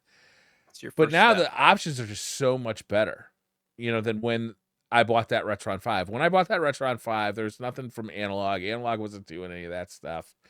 The Mister wasn't around. There was PC emulation, but there were no other options for playing cartridges that you already have. Um, I think it I think it was before like the mini consoles started coming out.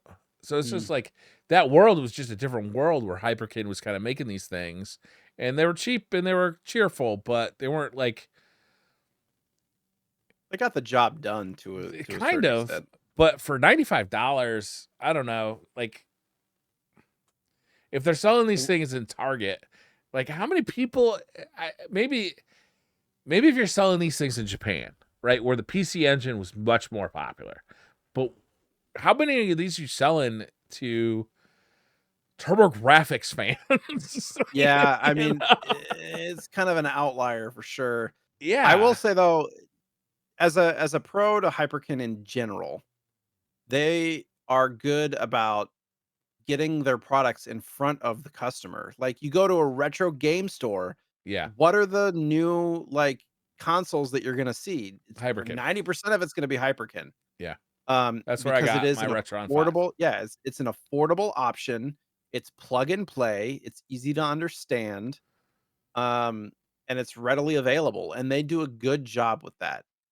How That's much is their the thing. TurboGrafx or the Turbo Duo? Duo, I think it was 199 So it's twice as much as or this, it was either 199 or 249. and that shipped last year, right? Yeah, or Can you 229. still It was get it? in that range. I believe they're still available in the store. Interesting. Yeah, I mean, I would definitely get that over this for twice as much, though. Yeah, but think about the general consumer. Yeah. Yeah, that's the thing about analog too. It's like half the 249, time when you hear 249. about it, it's out of stock anyway, so you can't get it. Yeah. It's Yeah, they probably have it for 249 and then 25 bucks for 249. each controller on top of that. Yeah. So you're looking at probably 300 bucks or 275. This Yeah, Hyperkin one comes with a controller. you're right. And like if you just like, you know what, I would just want to You get just my wanna friends play the together game, you on know a what I mean? weekend and we're gonna play a little some of these old TurboGrafx 16 games that I have still lying around on my HD TV. Hyperkin, yeah. I Yeah, think you're these right. products have their place. They have their You're place. right. They're not enthusiast products. They're not for people like us. They're for Yeah. the every person. The person who wants to just play their stuff and doesn't care about all the other things, at least initially. As Sonoma said, Retron's gateway drug. It is a gateway drug. And I should recognize that. It did exactly that to me. Yeah. Give it some credit, at least a little bit. Yeah. Um, so a couple of stories related to Acclaim getting resurrected. I use that word loosely. Apparently they're being bought or acquired, and WWE legend Jeff Jarrett is involved in this purchase or whatever of the IPs of the Acclaim name. But the thing is, as I was reading this, over the last 20 years, Acclaim has sold a lot of their IPs to other developers. So the question remains, what is this going to have access to? You know Yeah. what I mean? Yeah. Like NBA Jam or whatever. I don't know. Yeah, it's hard to So, say, right? Because a but it lot of is those IPs, interesting. like you said, are gone. It'll be interesting to see how this goes. Yeah. Uh, if there's anything specific, or they just think they're going to capitalize on the Acclaim name. And I was listening to the CEU podcast, the Pat Contry, Ian Ferguson podcast, and they were saying like, What are they gonna do? Just like smack the Acclaim logo on a bunch of merch and sell that? Like what are they gonna do at this point? So I don't know, maybe. Yeah. Um, it is interesting. Maybe they'll act as a publisher again and they'll bring new IPs and like new products. I don't know. We'll see. Yeah. I mean, the fact that it's a wrestler who's kind of like the face of this makes me think that There they were want to. Acclaim wrestling games, weren't there? Yeah, they were the wrestling games in the 80s and 90s were Acclaim. Was like No Mercy and stuff. Was that Acclaim? I think so, but Or like it's the SNES ones and yeah, the 16-bit. But it's like they definitely don't have that license. Could they take that engine though and just like tie it to like a generic license? Is there a market for generic licenses? Like like football games that don't have the NFL license don't sell, right? It doesn't matter how good it is. It's Blitz just was like not the going to one sell. exception. And even that, like the sales weren't nearly as high as like, Madden and those. Sure. It's funny though, now people are clamoring for the Blitz the League games. They're like they during the Xbox 360 PS3 spike, they got up to over $100 for a complete copy. No kidding. Yeah, now I think they're in the 60-ish range. Which Blitz the League was one of my favorite games, like N64 and the Xbox games were great. I played that quite a bit with my buddies. Yeah. It's brutal, but it was fun. Yeah, they were fun. Um I thought this was funny. So, how often do you hear about like a big 45th anniversary celebration? I feel like That's not a you thing. should You do 40 and 50. 40 and 50. Pac-Man's 45th anniversary is coming up and they're like, "It's going to be the year of Pac-Man. Is that Get ready Namco? for all the Pac-Man things." Yeah. Have you seen So, that? Like they've been doing these weird Pac-Man things, like where Pac-Man's the bad guy and like this like dystopia and adventure and like a Metroidvania with like Pac-Man as your weapon. I mean, I'm to be honest, if they're going to do anything with Pac-Man, I'm for new game archetypes. I'm so over the original Pac-Man game and how many times they've remade and revamped that and made it look like an arcade game in your home. They've done it so many times. Yeah. I'm okay with them creating think about like a Mario RPG type thing with like Pac-Man characters. I don't know, that'd be kind of Yeah. Yeah, there's this really Blinky fun and arcade Pinky and game whatever. at like this local retro arcade that I've gone to a few times. It's a 4-player simultaneous Pac-Man game where you can eat the other players. That's a Mm, really fun game. nice. Party I don't know game. why that's not on consoles. Like it should be like a $3 console game. It really should be. Yeah. It's a really fun game. Apparently, too, there's going to be a couple of exhibits, and specifically, this is close to me. I'm just seeing this. The Museum of Pop Culture that used to be, God, what was that music museum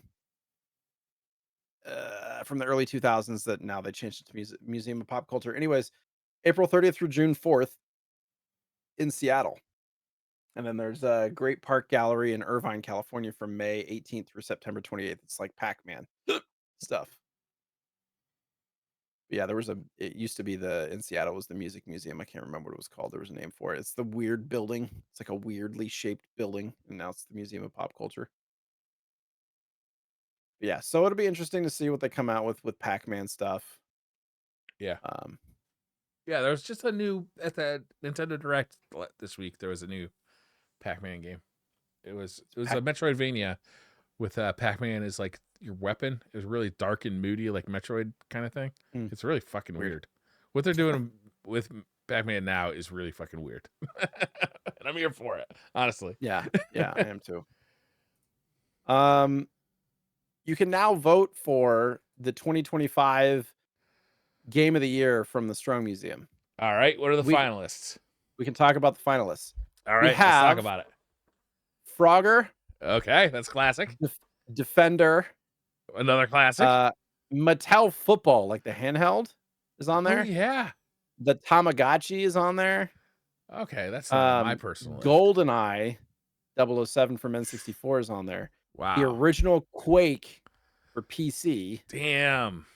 Call of Duty 4 Modern Warfare. I think it's a little too early for that one. Angry Birds, Age of Empire, Golden Tee, the original Harvest Moon. Golden Tee. Damn. Yeah, NBA 2K. Did I Harvest say Moon Defender too. already Wow. as well? We've talked about this before, and every time it's Yeah. like, damn, this is a Yeah. list of just the heaviest of hitters. Mm-hmm. Like, what do you Wow. vote for? How many can I you think you vote get to for? vote. Can you only You vote get for to vote one? for 5, I believe. 5? I think so. Or 3 something. Hold on. Okay. Is that golden tee thing like a handheld golden tee, or is it Yeah, that like was I think that was the first iteration of it. That's why they put it there. a Tiger Electronics version of golden tee? Because that's not it. But the arcade version of golden tee, I put some damn money into. Man, that Yeah. game was popular at a time for me when like we were at the bars a lot. Trying to I remember. mean, Quake's got to go. GoldenEye's got to go. Frogger's got to go. Defender's got to go. What do you mean gotta go? Got to get in. Oh, got it. Yeah, I was gonna say, what do you mean gotta go? Yeah, Age of Empires. Man, so many of these though. Angry Birds. I mean, not my thing, but so impactful. Maybe because it's a newer game, I'd leave it off for now. Oh, Harvest here. Moon has been so influential. I mean, how many farming games are Yeah. there now? How many farming? I mean, how is So many. yeah? How is Harvest Moon like not a term that we're using constantly? Right. It does. So I think maybe you can only vote for one, but it says you can have your say. I don't know how many you can vote for. It says you can have your say by voting on your favorites from the short list of titles. The 3 games that receive the most public votes will form a ballot that will be put together with the other ballots cast by members of the International Selection Advisory Committee. All right, so Jay, you So got to pick 3. Pick 3. 3. Yeah. If I go specifically to games that were influential to me, top 2 are GoldenEye and Quake right out of the gate, like no question. Those were the Yeah, I 2 mean, most those are big. top 2 most influential to me. That specific Call of Duty, not as much. I mean, Angry that Birds, not as was much. the big It Call of was. Duty, though, I right? mean, I played it a little bit, but the one that I played the most of was like Black Ops 2.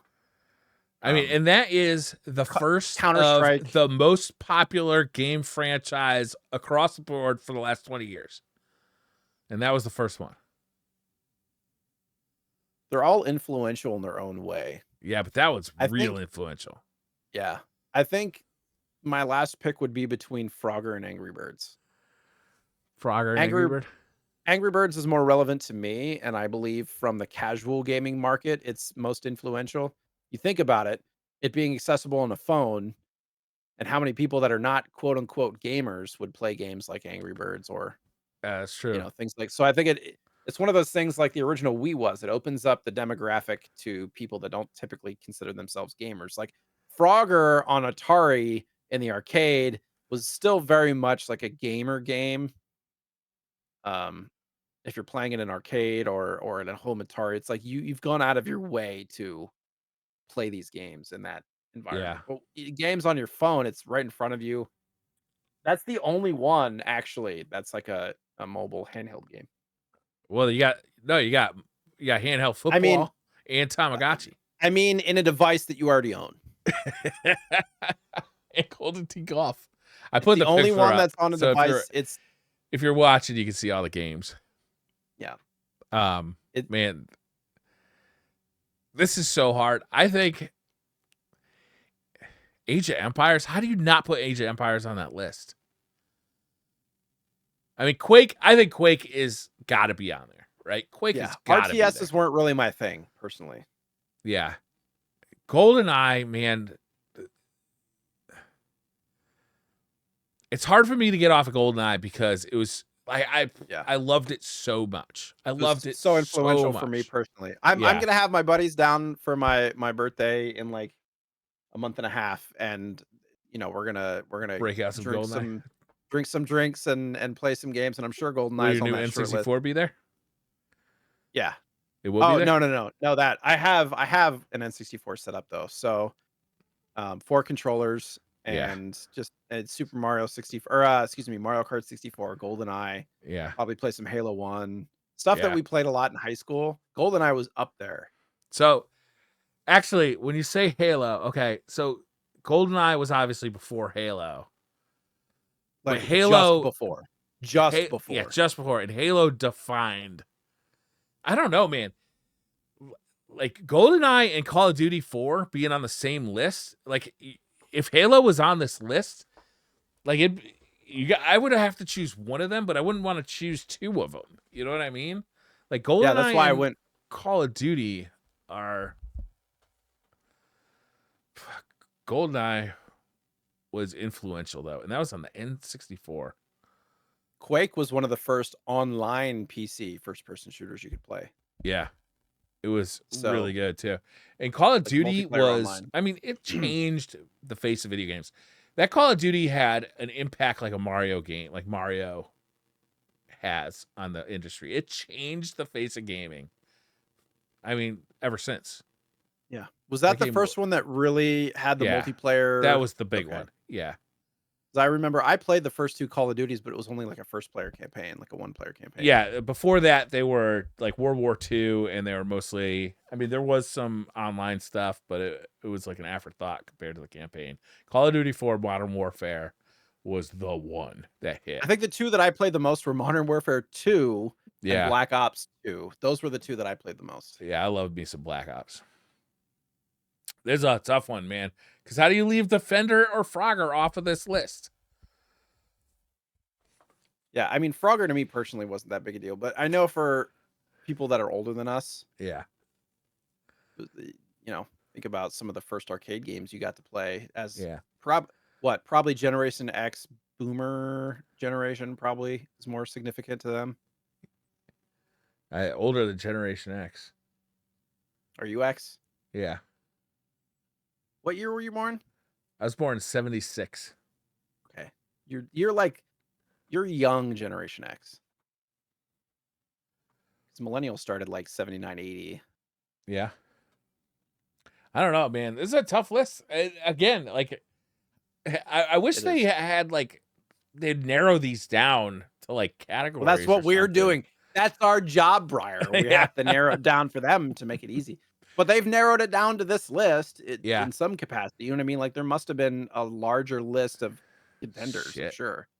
Like, can a game get renominated? Because I gotta go Quake. Probably.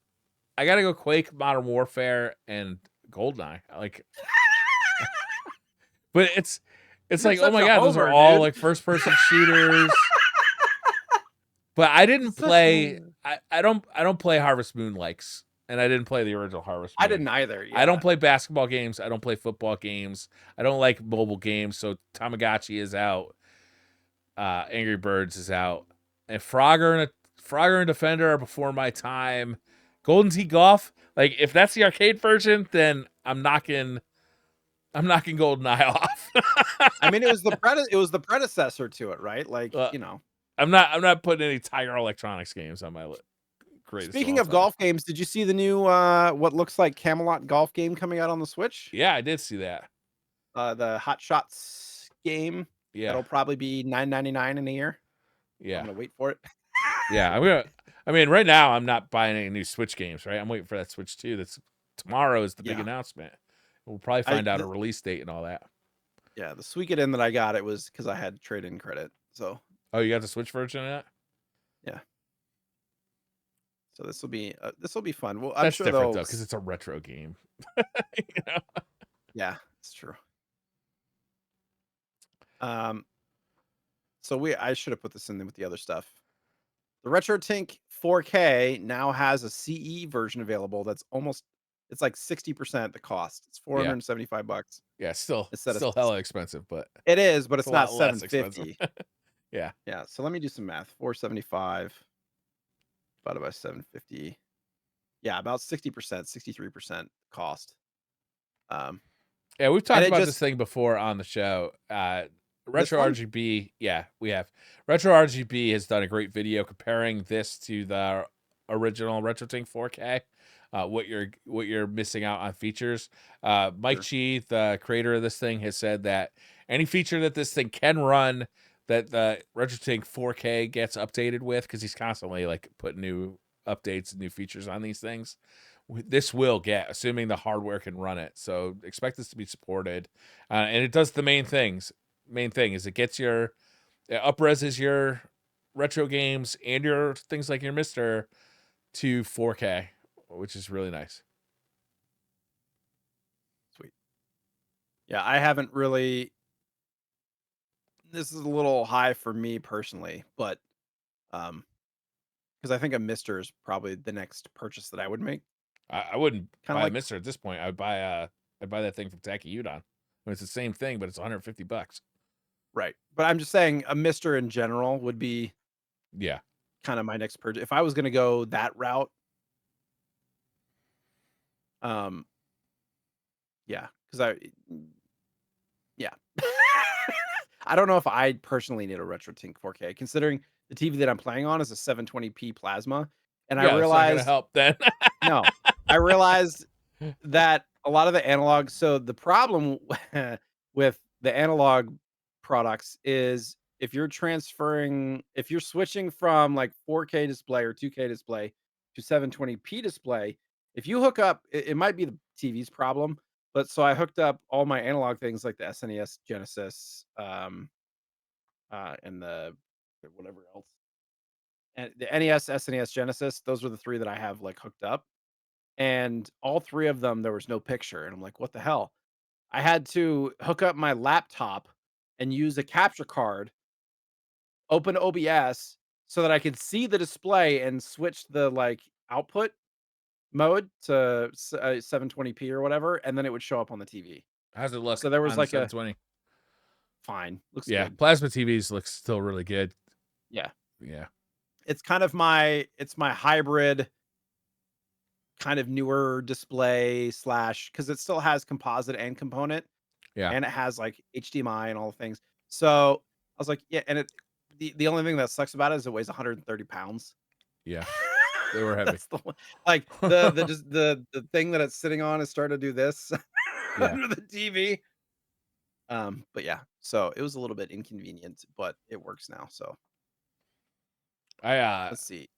I got rid of my plasma and bought an LCD, and I think it was 6 months later I was getting rid of that LCD and getting a OLED because like I was so used to those deep blacks of the plasma Yeah, for years and yeah, years. And LCD TVs just no, I couldn't do it. yeah. I mean, when you're playing and like an older console on a new display, unless you're doing some kind of stretch or whatever, it's gonna have letterboxes on the side and all that kind of stuff too. Yeah. So Yeah. either way, at some point, I'd like to get like an old CRT, but I don't know if I have the space set up for it, and they're Get a cumbersome and small one. yeah, Yeah, like like even a 20 20 inches or inch, yeah, smaller. Yeah. Yeah, if Sony you keep your eye open on like Facebook Marketplace for somebody yeah, who's just getting rid of one for like $50 or something. or free. You know, don't Yeah, put if in I'm gaming hauling away, TV or monitor. Just put in like old TV. You know? yeah, at some point. Analog Pocket had an update, and they now support every Nintendo Switch Online controller. Sick. Yeah, amongst other updates and things that they had, That's great news. fixes and stuff. Oh wow! Even the N64 one. That's amazing. Mhm. Is this how we're gonna start playing Mario Golf? Through the Analog Pocket through your TV. Oh, sweet. Interesting. Love it. Um, do you know who Ken Kutagari is? Or Kutaragi. Kutaragi, yeah, Yeah. like the father Yeah, of he used to PlayStation run as the he's named. PlayStation brand. He found just like one off, he found a Nintendo PlayStation. It says in a cupboard. Like Well, he if didn't know somebody's he gonna have had it. one, it's gonna be Yeah. him. Well, no, this is yeah, this is at least the second one known because there was only one thought to have been known, Yeah. and he just happened to have another one. So, for those who don't know what a Nintendo PlayStation is, Nintendo and PlayStation were in talks to this is around the SNES era. They were in talks to creating a console that had a CD drive, and Nintendo didn't like that PlayStation wanted a percentage of the profits, and so they kind of pulled the deal and kind of left PlayStation in the wings. And so PlayStation's like, "Oh, we're gonna make our own console." But this is like the prototype, right? And apparently two exist now, but there was only one or less than five or whatever known to I wonder if exist. they'll sell it. And yeah, I mean, the last one went for 360,000, but Yeah. the guy before he put it on the open market was apparently getting offers up to like 2 million, and he just didn't Oops. sell it. Yeah, because he thought it was going to go for more on the open Nope. market, and then it didn't. Should put a So reserve on that. yeah, so these are things that are like gaming history that, you know, one of a kind type pieces that are really interesting. Yeah. Cool. I don't know, I find that stuff to be cool. Did we mention the new Street Fighter movie at some point? Yeah, we've Is talked this about it a bunch of times. is this the one that got like the new directors and they were like changing all the things, and or is that Yeah. a different movie? Yeah. So it's dropped from the Sony like Outlook calendar. It's Oh, not okay. there anymore. And All there's right. no outlook on like if or when it will be brought back. Yeah, for the best, probably. So they're just like kind of tabling it and sweeping it under the rug, which, considering the quality at which some of the video game movies that have come out recently, I'm pretty sad about it. Really? I'm not. Yeah. It's a I mean, very hard franchise to make any kind of like media about because there is no story of Street Fighter. You know, all you have is characters. You don't have any story unless somebody has like a good idea. Come to me with a good idea. Don't come to me with there's a lot of money on the table. Let's make a Street Fighter movie. You know what I'm saying? I can't remember. Did you ever see the College Humor Street Fighter series? Yeah, it was Yeah, I thought hilarious. that was great. Even Yeah, though it was like but it was campy a and joke comical. though. It was funny. It was, but it was engaging. It was interesting. They created these characters and created a backstory with them and like made them, they Yeah, humanized those characters. Like they I did. feel like that is something that somebody could do. I mean, they made a joke out of it, though. I mean, it was funny, and They I thought did. it was funny. I'm not complaining, but I don't know how you can make a whole movie out of, hey, Dalcium is a dry cleaner now. You know, like he works at a dry cleaner. Like you can't make a whole movie out of that. Like It could it be was a like funny. Bloodsport style, where they're all getting introduced to the tournament and all that. Like you think about the Mortal Kombat movies, they haven't been the new one wasn't terrible. It wasn't the best, but it was like Yeah, it was solid. but even that, there's Um, so much more story to Mortal Kombat as a franchise than there ever well, has because been to they've Street Fighter. created it over time. Yeah, but even starting off, like this is a more compelling story. You don't Yeah, think I they don't could know. create some new Look, canon? I'm not saying you can't make a good Street Fighter movie. I'm just saying nobody's done it, and they've tried several times. Is there more than one Street Fighter? Well, there's like I guess there's like weird straight to VHS like movies, right? Isn't there Yeah, like there's really like a terrible Chun ones? Li movie that Right. was real bad. There's the Street Fighter movie, I which never watched that one. I there like are the original Street Fighter movie.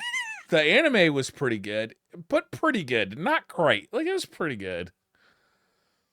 I also liked the original Mario Brothers movie, so I guess I'm not the best critic. But The original Mario Brothers movie. Oh yeah, yeah, the '93 one. yeah, that was terrible. Says you.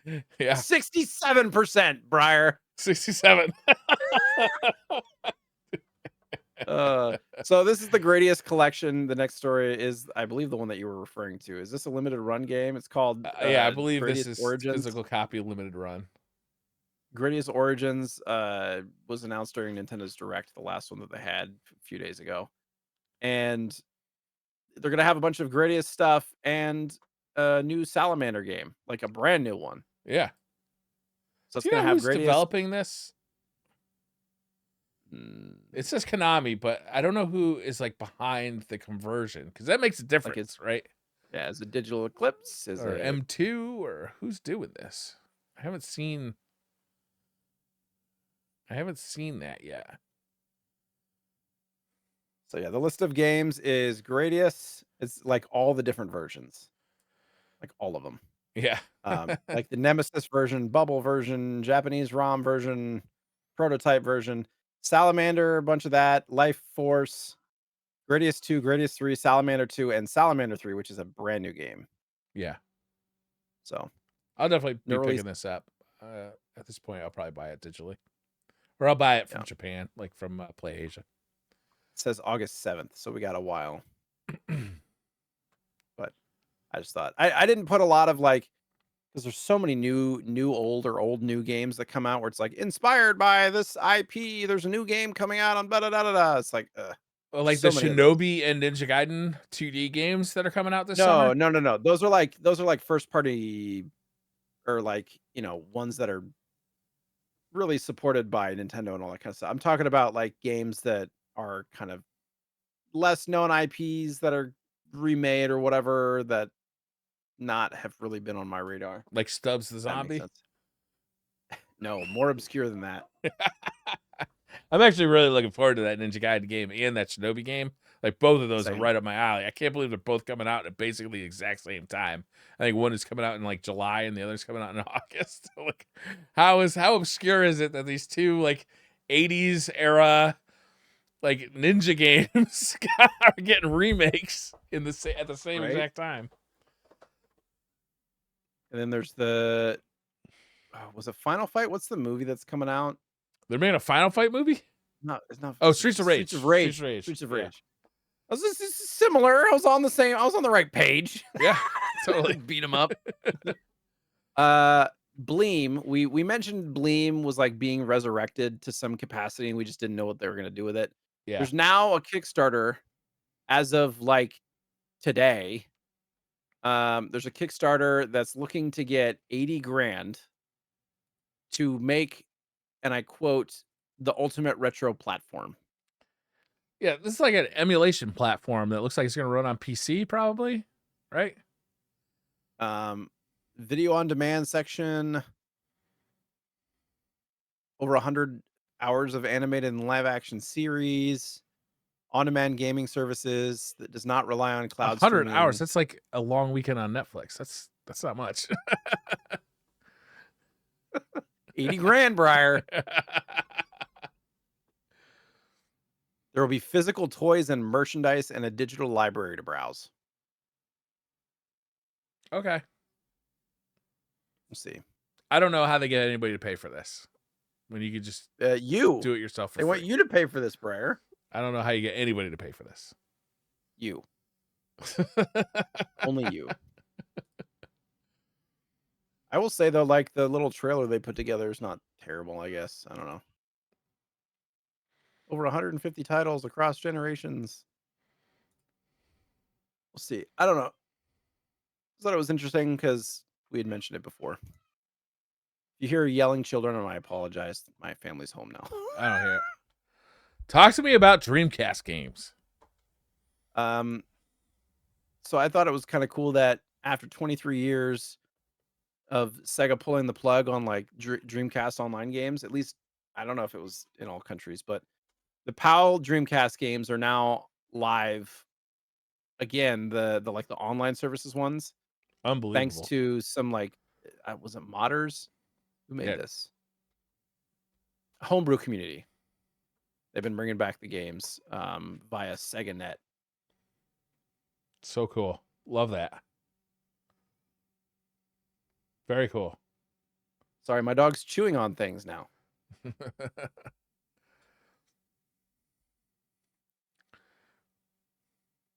Big surprise to all those who are waiting on this. The Analog 3D has been delayed again. This is supposed to come out a long time ago, wasn't it? It was supposed to be the end of 2024? Or early 2025. Yeah, I think Okay. originally it was supposed to come out late last year, though. All right. Well, July. Hopefully it makes the July 2025 ship date. I know a lot of people are really excited about this one. Yes. It's out of stock. I don't think you can order it anymore, but usually they come back in, like after they ship the pre-orders out, they'll come back into stock and you can order stuff. Yeah, returns and cancellations and all that. Yeah. I think this is one of the better looking consoles they've made, though. It looks a lot like N64. It looks like N64 that has been like futurized. Like if somebody made an N64 in the year 3000. In the year 3000. I don't know. I like it. Looks cool. You do. ordered one, right? I have both the black and white one pre-ordered. Yeah. Um, we'll see what I do with the second one. All right. Which one are you gonna keep? The white one or the black one? That's a good question. I don't know. I think I like the white one better. I think all of my analog things that I've kept are black, I believe. Oh, okay. So you're So gonna keep the black one probably. Keep I it don't know. matchy-matchy. I don't know what else. Don't tell me which one to keep. I'm just kidding. My bad. Did the controller get delayed as well? I believe I read that somewhere. It's a good question because it was like an 8-bit due pre-order via Amazon. Yeah. I did pre-order mine pretty quickly. I can check. I think that got delayed to the same amount of time. I think actually the controller got delayed before the console did, and people were like, "Oh, I bet the console's getting delayed, and that's why the controller's getting delayed." Yeah. A lot of people are looking. A lot of people who aren't buying that console though are looking forward to this controller because, like, N64 controllers kind of hard to get good ones, because of that weird stick issue. So people are hoping that this 8-bit do one is going to be pretty good, and they'll be able to just use like a blue retro adapter or whatever on original hardware if they have it. Mm-hmm. So we'll see. I think I'll probably order one of the controllers and try it out. I have 2 of the white and 2 of the black pre-ordered. Nice. One thing with analog is, and I think I've said this before, it's one of those like buy now, think later kind of products where if you have any thought that you want to buy it, you buy it. Yeah, you got to get it. If you decide later that you don't want it, you can sell it and probably get your money back at least. And what's happening, have you seen any of the market of like secondhand analog products right now? Yeah. And not talking about the pockets because they made 1 million of those, but the NES, SNES, and Genesis are ridiculous. I think because the Genesis goes for like open box used console goes for between 400 and 600. I should probably sell mine because I never use it. I only use my actual Genesis. So or the Mister. Like I never use my analog devices. I bought one as part of a trade for a game that I'll show you in a bit. The guy wanted mine, and I was like, I don't want to give up mine because I have the special not Hyperdub version, like the special edition one. And those go for like $1,000 used. I don't even know what that brand is. I don't know. I just know that it's special, and I will never see it again if I trade it or sell it away. Like it's not. They only made so many. And then like the SNES goes for 500 or 600 now, and the NES. I never use them. I never use them. I never ever do. The NES is going for like 800, something like that, because they retailed for 500. Like, and sealed ones go for like 1,200 or something ridiculous like that. It's because there's no telling if they're gonna make them again. They're cryptic about that stuff. So people are like, FOMOing all that stuff, and so the secondary market goes up there. And the only if they do make them too is like the N64 is the first one with the 4K output. So I would assume at this point moving forward, I would assume that they're going to make everything with a 4K output. So why they can double dip now? They can start double dipping on the N64. They did with the NES. They did it with the NES. They re-released it. So like, but now they can re-release it with 4K output. So anybody who's got the old NES will be like, well, I want the one with the 4K output. Doesn't the analog, the NT Noir have 4K? No. Really? No, it doesn't. Is it 2K or is it just 1080p? Yeah. Oh, I didn't know. Interesting. I mean, it looks fantastic. Yeah. But I mean, I have an NES that has a new cartridge slot that Wilson modded for me for RGB output, and then I plug that into a RetroTink, and it looks awesome. And then if I get it at RetroTink 4K, it'll look awesomer. Awesomer. More awesomest. Yeah. And then when I get a RetroTink 8K, it'll look awesomer. 8K, goodness. But my Super Nintendo is living on its last legs, apparently. or faster. or it's getting better, Briar. Thank you. It's even better. Improving. Now it's got blast improving with processing. age, like we all do, Briar. It's now got blast processing. It's catching up to the maturing. Genesis. It's getting more wise. And fatter for some reason. It just starts bulging at the seams. Like the little power button looks like a belt buckle, you know, it's like the pudge is going around it. It's great. Jay, Skate or Die for the NES by Konami. Yeah. As frustrating as this game is to play nowadays. Tough game to play. Tough game to play. Still has a special game, has a special place in my heart. This was an extremely popular game for the NES. Yeah. Did it come out in 1990? 88. 88. Okay. So I was looking for when the game came out because it was originally developed for the Commodore 64 and it came out for the Commodore 64 in 88. But then it was ported by Konami and then it for the NES and then it was published under the Ultra name, which I think it was the first or second Ultra like branded game that came out for for the NES.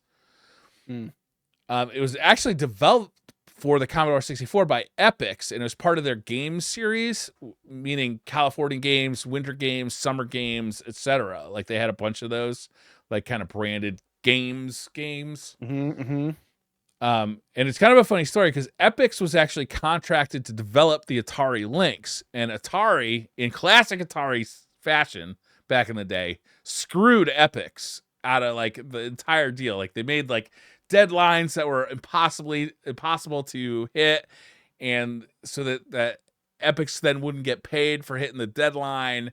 Epix basically was going out of business, and Trip Hawkins, who was running EA at the time, said, "Hey, we really like your games, the California games, winter games, summer games. Why don't you make one of those for us?" And that's where Skate or Die came from. Epix, coming out of their Atari deal, made it for EA. And then it was ported by Konami for the NES. It's a fucking crazy world we live in. A web we weave, you know? Yeah. It's kind of an interesting story. More interesting than the game, I would say, even.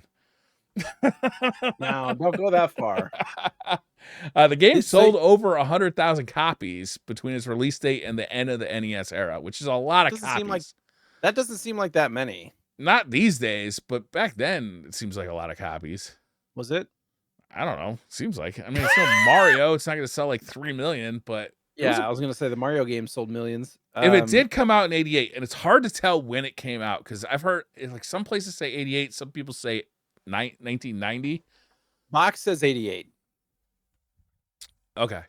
But that could be the copyright for the Commodore version, right? Like the copyright. Look at the manual. Anyhow. It features a character called Radical Rodney, who's like displayed right at the splash screen when you first boot up the game, who is clearly Rodney Dangerfield with a mohawk. Like it is obviously. Is that what everybody says, or is that what you said? No, that is him. It is Rodney Dangerfield with a you can see him right there. Look at Jay's screen, right on the box. On the box. That is definitely Rodney Dangerfield with a mohawk. Hard to see it on. It's hard to see it on. Yeah, it's a little hard to see in there, but when you see the actual here, I can actually put it up on screen right now if I can find my controller. I'm looking in the manual right now. Back of the manual says 1988 Ultra Software Corporation. Yeah, okay, I got him up on the screen right now. And as you can see, that is our man, Rodney Dangerfield with a mohawk and a USMC tattoo. No respect to tell you. Just like all skaters have Marine tats. You know, it's a common thing for young skaters. If you highlight the little mouse cursor over it, it goes Semper Fi till I die or something like that. I was just playing around on that, like. Look at that! See that? Semper Fi. Semper Fi till I die. Just like Rodney Dangerfield. Silly. Yeah. Every time I think of Rodney Dangerfield, I think of that movie where he goes back to school and he's like a classic really good diver. Yeah, really good diver, and he's like diving off the high board and stuff. Yeah, the triple Lundy. What it was Yeah. called? Sounds right. The game features 5 modes, including freestyle, high jump, jam, race, joust, and then like a compete mode where you go through all 5. Weirdly, all of the different games, although you're skating, have like kind of weirdly different controls. So you kind of got to learn each one of the mini games separately to kind of get the controls right. And the manual, which Jay is now looking at, is not super clear on like what you're supposed to be doing. I found I just realized, especially yeah, with the I didn't high even look at jump. it. Yeah, the high jump one, I really had trouble with like learning the controls for. And the high jump and I believe it's freestyle, like they look the same, but the controls are different. Yeah, the controls are pretty finicky on this game. Pretty hard to kind of wrap your head around. I think though, once you put some playtime into this, you get it though. Jay, you said that you played it with your brother, 2-player, and I Yeah, can see a lot of we fun played a being. 2-player a lot. Did you play joust Um, mode or the race modes? we played all of it. We Yeah. played all of it. Yeah, I just remembered it was one of the it's one of those games that's difficult. It's difficult to learn, but once you like learn, like the vert, for example, once you figure out how to do spins and stuff and like travel side to side and not like spin too far, like there's some tactics to it. And once you figure that out, then it's like pretty reasonable as Yeah. far as difficulty, but it takes a while and a lot of the controls are not intuitive in that, No. you're looking at somebody top down and it's almost like controls from like the original Resident Evil Like where tank you're in a controls. room Yeah. and your controls are based on where your character's facing, not where you're looking. So it doesn't necessarily make sense from a like hand somebody a controller and they can figure it out kind of thing. You have to think about it like, oh God, he's currently facing left. So if I press left, he's gonna go down instead of pressing down. You know what I mean? It's And weird. you can flip it, like you could choose between like regular and goofy mode, and it flips it in a way you wouldn't expect, I Yeah. find. And it's funny because this game came out like kind of, skateboarding was popular, but it wasn't as popular as like Tony Hawk era. I think this Um, was the Tony Hawk era. I think it was it was extremely just popular. it was This is just before, no, this was I like believe. young Tony Hawk, like slashers, Well, it like was when he was Gleam in the starting to get into the Cube. scene. Yes. Yeah. It was Gleam in when the he was starting to Cube. get into it, Back to the but it Future was like he's ripping the scooter apart and doing skating. Yeah. but I think this game was more in the like Thrasher Oh yeah. era, which is right before Tony Hawk, like the strong older dudes that are like, if you did you watch that documentary about Tony Hawk on I think Paramount or whatever it was? Yeah. That was Like awesome. those older dudes that kind of resented Tony Hawk in the beginning and stuff. I think that like and I don't remember, I think that is a popular skater from that era. Oh, is it? I don't know what his name was, but they talked a lot about, this young kid Tony Hawk coming in and like changing everything and all this stuff. I don't know what year. Let's see. What year did Tony Hawk win? Speaking of Tony Hawk too, is like the Tony Hawk games were like the first to me skating games that like nailed it. Like they really got the feel of skateboarding. They like Yeah, they for so sure. good. And to go back and like try the things that they were doing before Tony Hawk now feels like, oh yeah, they just hadn't found it. It's like playing a shooter before like GoldenEye on a console, right? It's like they just didn't know how to quite get it. Yeah. Even before Halo, really, it's like going back and playing the original GoldenEye. Like it's a great game, but they didn't get it right. They didn't get the controls Yeah, quite aiming right. is like Yeah, you feel like you're on a stick and like aiming is really uncomfortable and yeah, and like those games that I was talking about before, like California games and those types of things, those mini game type of games, like there's so many of those, and they were good at the time, But now it's like they just feel they just don't hold up as good anymore because of the nature of the game. They just feel like little snacks as opposed to like really full size meals now. yeah. It would be interesting if they like remade Skate or Die. So they were gonna for the PS2. Who was gonna do it? The people who made the Burnout games, Criterion, were gonna do it, and it got canceled. And they made Burnout 3 instead. I mean, that was a good game too, but It was a good game. I bet their version of Skate or Die would have been good, honestly. yeah. There's something to be said. I always have kind of had a special place in my heart for some of the snowboarding games, right? Like Yes. 1080 Amped, I enjoyed Yeah. a lot on Xbox. I even like Twisted Edge snowboarding on N64. Skate or Die, the Tony Hawk series, um, a lot of those, the Skate series. If you ever played Skate on like Xbox 360, those are some of the Yep. best skateboarding games I've ever played. SSX, like all those games. It felt like there were so many different styles that they were exploring and so many different kind of game types. Now I feel like whenever they come out, it's almost always simulation based and it's Yes. very similar. True. Which they're still good games, but it's like reached a point where it's like almost too realistic. And the kind of I felt like Skate or Die was the beginning of the inspiration to a lot of that stuff that came forward. Because like, were there any other skateboard games on the Nintendo or even on SNES? I don't remember there being like Yeah, any I other mean, they made a skateboarding game. sequel to Skate or Die. There's So they Skate or made Die Skate or Die 2, which I 2, which haven't was a played. very different game, almost more like Paperboy Mm. kind of thing. Didn't Bart Simpson have a skating game? So on Was the it a skating NES? game or just like a skating level? Might have been a skating level. Yeah, there wasn't a lot. I mean, it was kind of hard to do because the 3D era just opened up that kind of gameplay so much more. Yeah. I'm looking. There was 720. Wasn't that a skating game by Atari? Oh yeah, I don't have that yet, but yes, 720. I'm looking. Let's see, Skate or Die. Town and Country Surf Design. Did it have some it had a skateboarding level in it.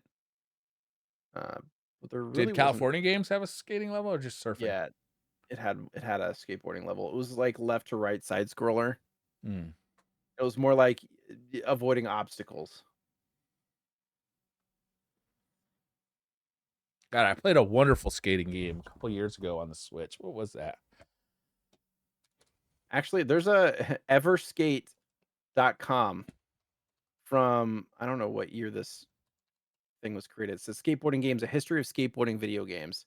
The first game on the list is 720 because it was made by Atari in 86 and then like skateboarding for Atari, California games, Skate or Die 2, Game Boy Skate or Die games. There was an X Games PS2 game, but like that's skipping a lot.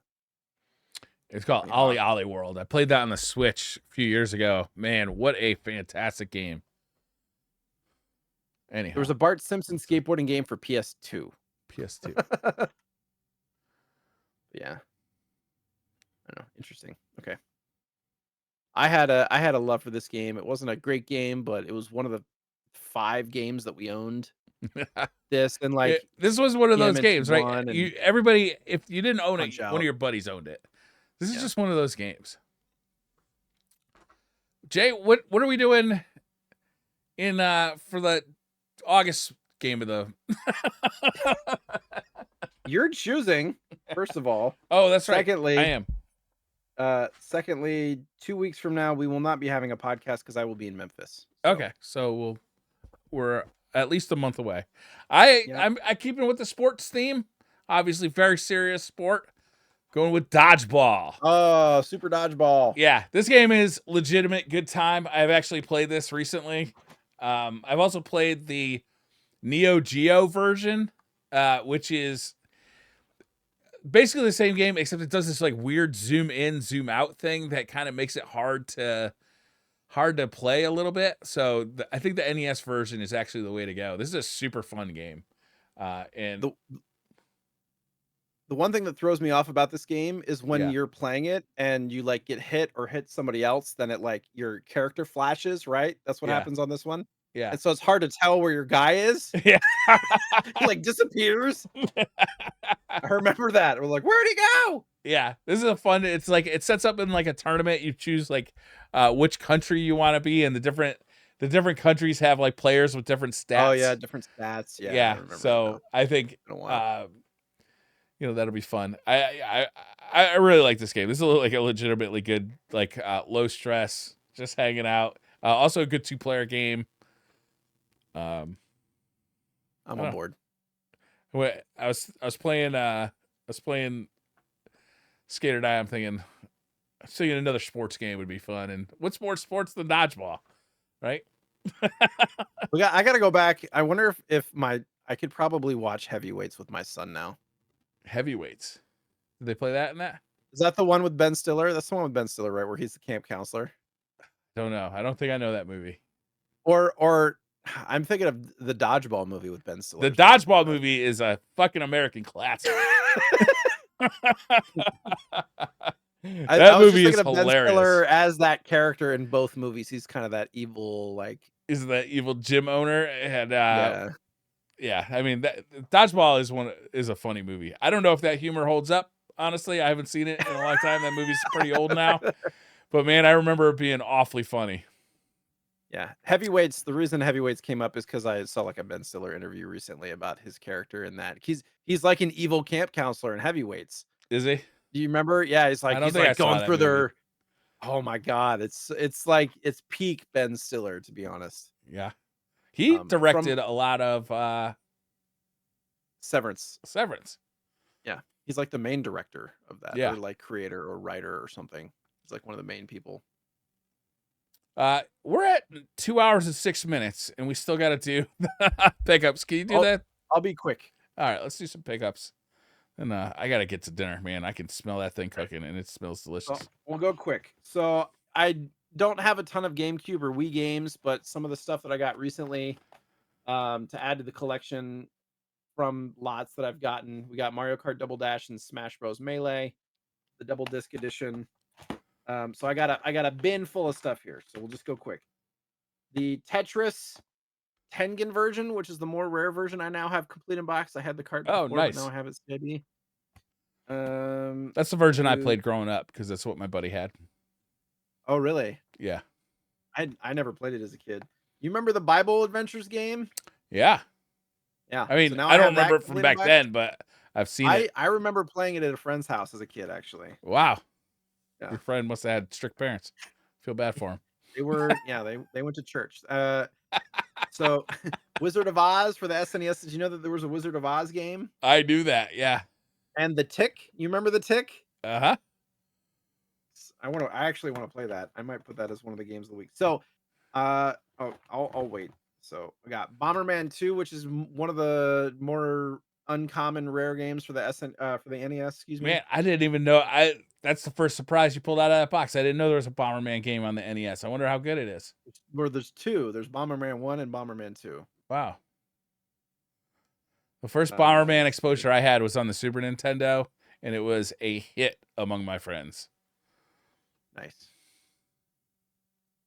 Yeah, no, Super Bomberman for SNES was great too because you could play 4-player. Yeah, it was excellent. So this was part of that trade that I mentioned before with the Analog SG. Pocky and Rocky and Becky for the Game Boy Advance. This is a very expensive CIB game. Probably one of the top 5 GBA rare expensive. The Pocky and Rocky ones are always rare and expensive. Yeah, because they're So now good I have- and rare. Yeah, so now I have Pocky and Rocky 1 for Super Nintendo complete in box, and I have this one complete in box, and I have Pocky and Rocky 2 cart. But Pocky and Rocky 2 complete in box is like starting at like $1,200 to $1,500, and so Wow. Did you play let's see the if new I- one that came out a few years ago? I have it, the Switch one. I have it. I have not played it. Still Reshrined. sealed. No, it's open. But I haven't played it. I opened it and put it into a thing to take my Switch on a trip, and I never played it. Oh, it's very So good. all the rest of the games in here, except for one of them, are from one seller, and I think the seller was like from a sister's friend who passed away, and so they were trying to sell like estate stuff, and I think this person must have worked for Nintendo. They must have, and I'll show you why in a second. So I got multiple first prints to start, like sticker seal, Clue Land, Whoa. Matte sticker seal. The matte sticker is on the back of the box. Wow. So it's a first print test print of Clu Clu Land. We got a first print test print of Donkey Kong Arcade for the NES. The sticker seal was there. We got a first print of Mario Brothers Arcade, which the first print for that was a gloss sticker. God, do you which remember some of the first time stickers you played still that there. game? How disappointed you were? Yeah. Well, they had it in. It was part of another game, wasn't it? It was like, was it the?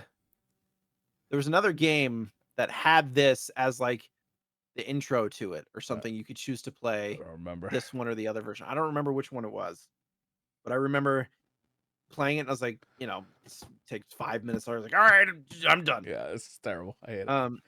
Also from this person, I now have, it's not in great condition, a second print Mario with the void on top. That's how I know it's a second print, because it was a gloss sticker and it says void underneath the sticker. That's how you know it's a second print, to go along with my first print matte sticker Mario. Wow.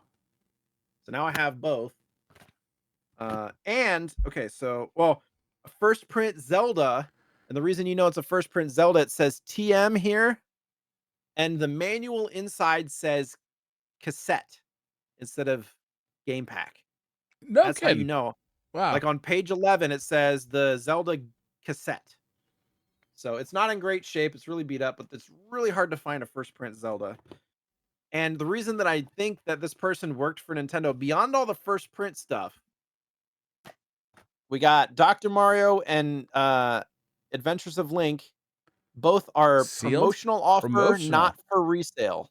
They're No not kidding. sealed, but they have this sticker that they put on top of the box that says promotional offer, and then it says in red text, not for resale. Wow. Cool. These are very, very hard to find, and I believe most of the time they were sold to employees, and they put that sticker on there so they couldn't resell them. Oh.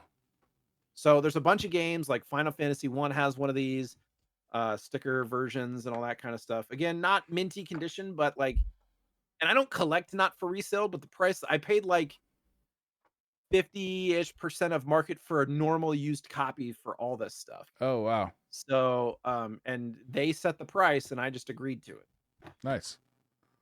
So yeah, I can't get rid of this stuff. It's too significant. Yeah, that's pretty cool. Anyway, so yeah, and this was just a small smattering of what I've added to the collection in the last 3 months. And so I was like, I'm going to limit myself to a bin. Yeah, that's a pretty good bin, though. Yeah. Yeah. So we're done.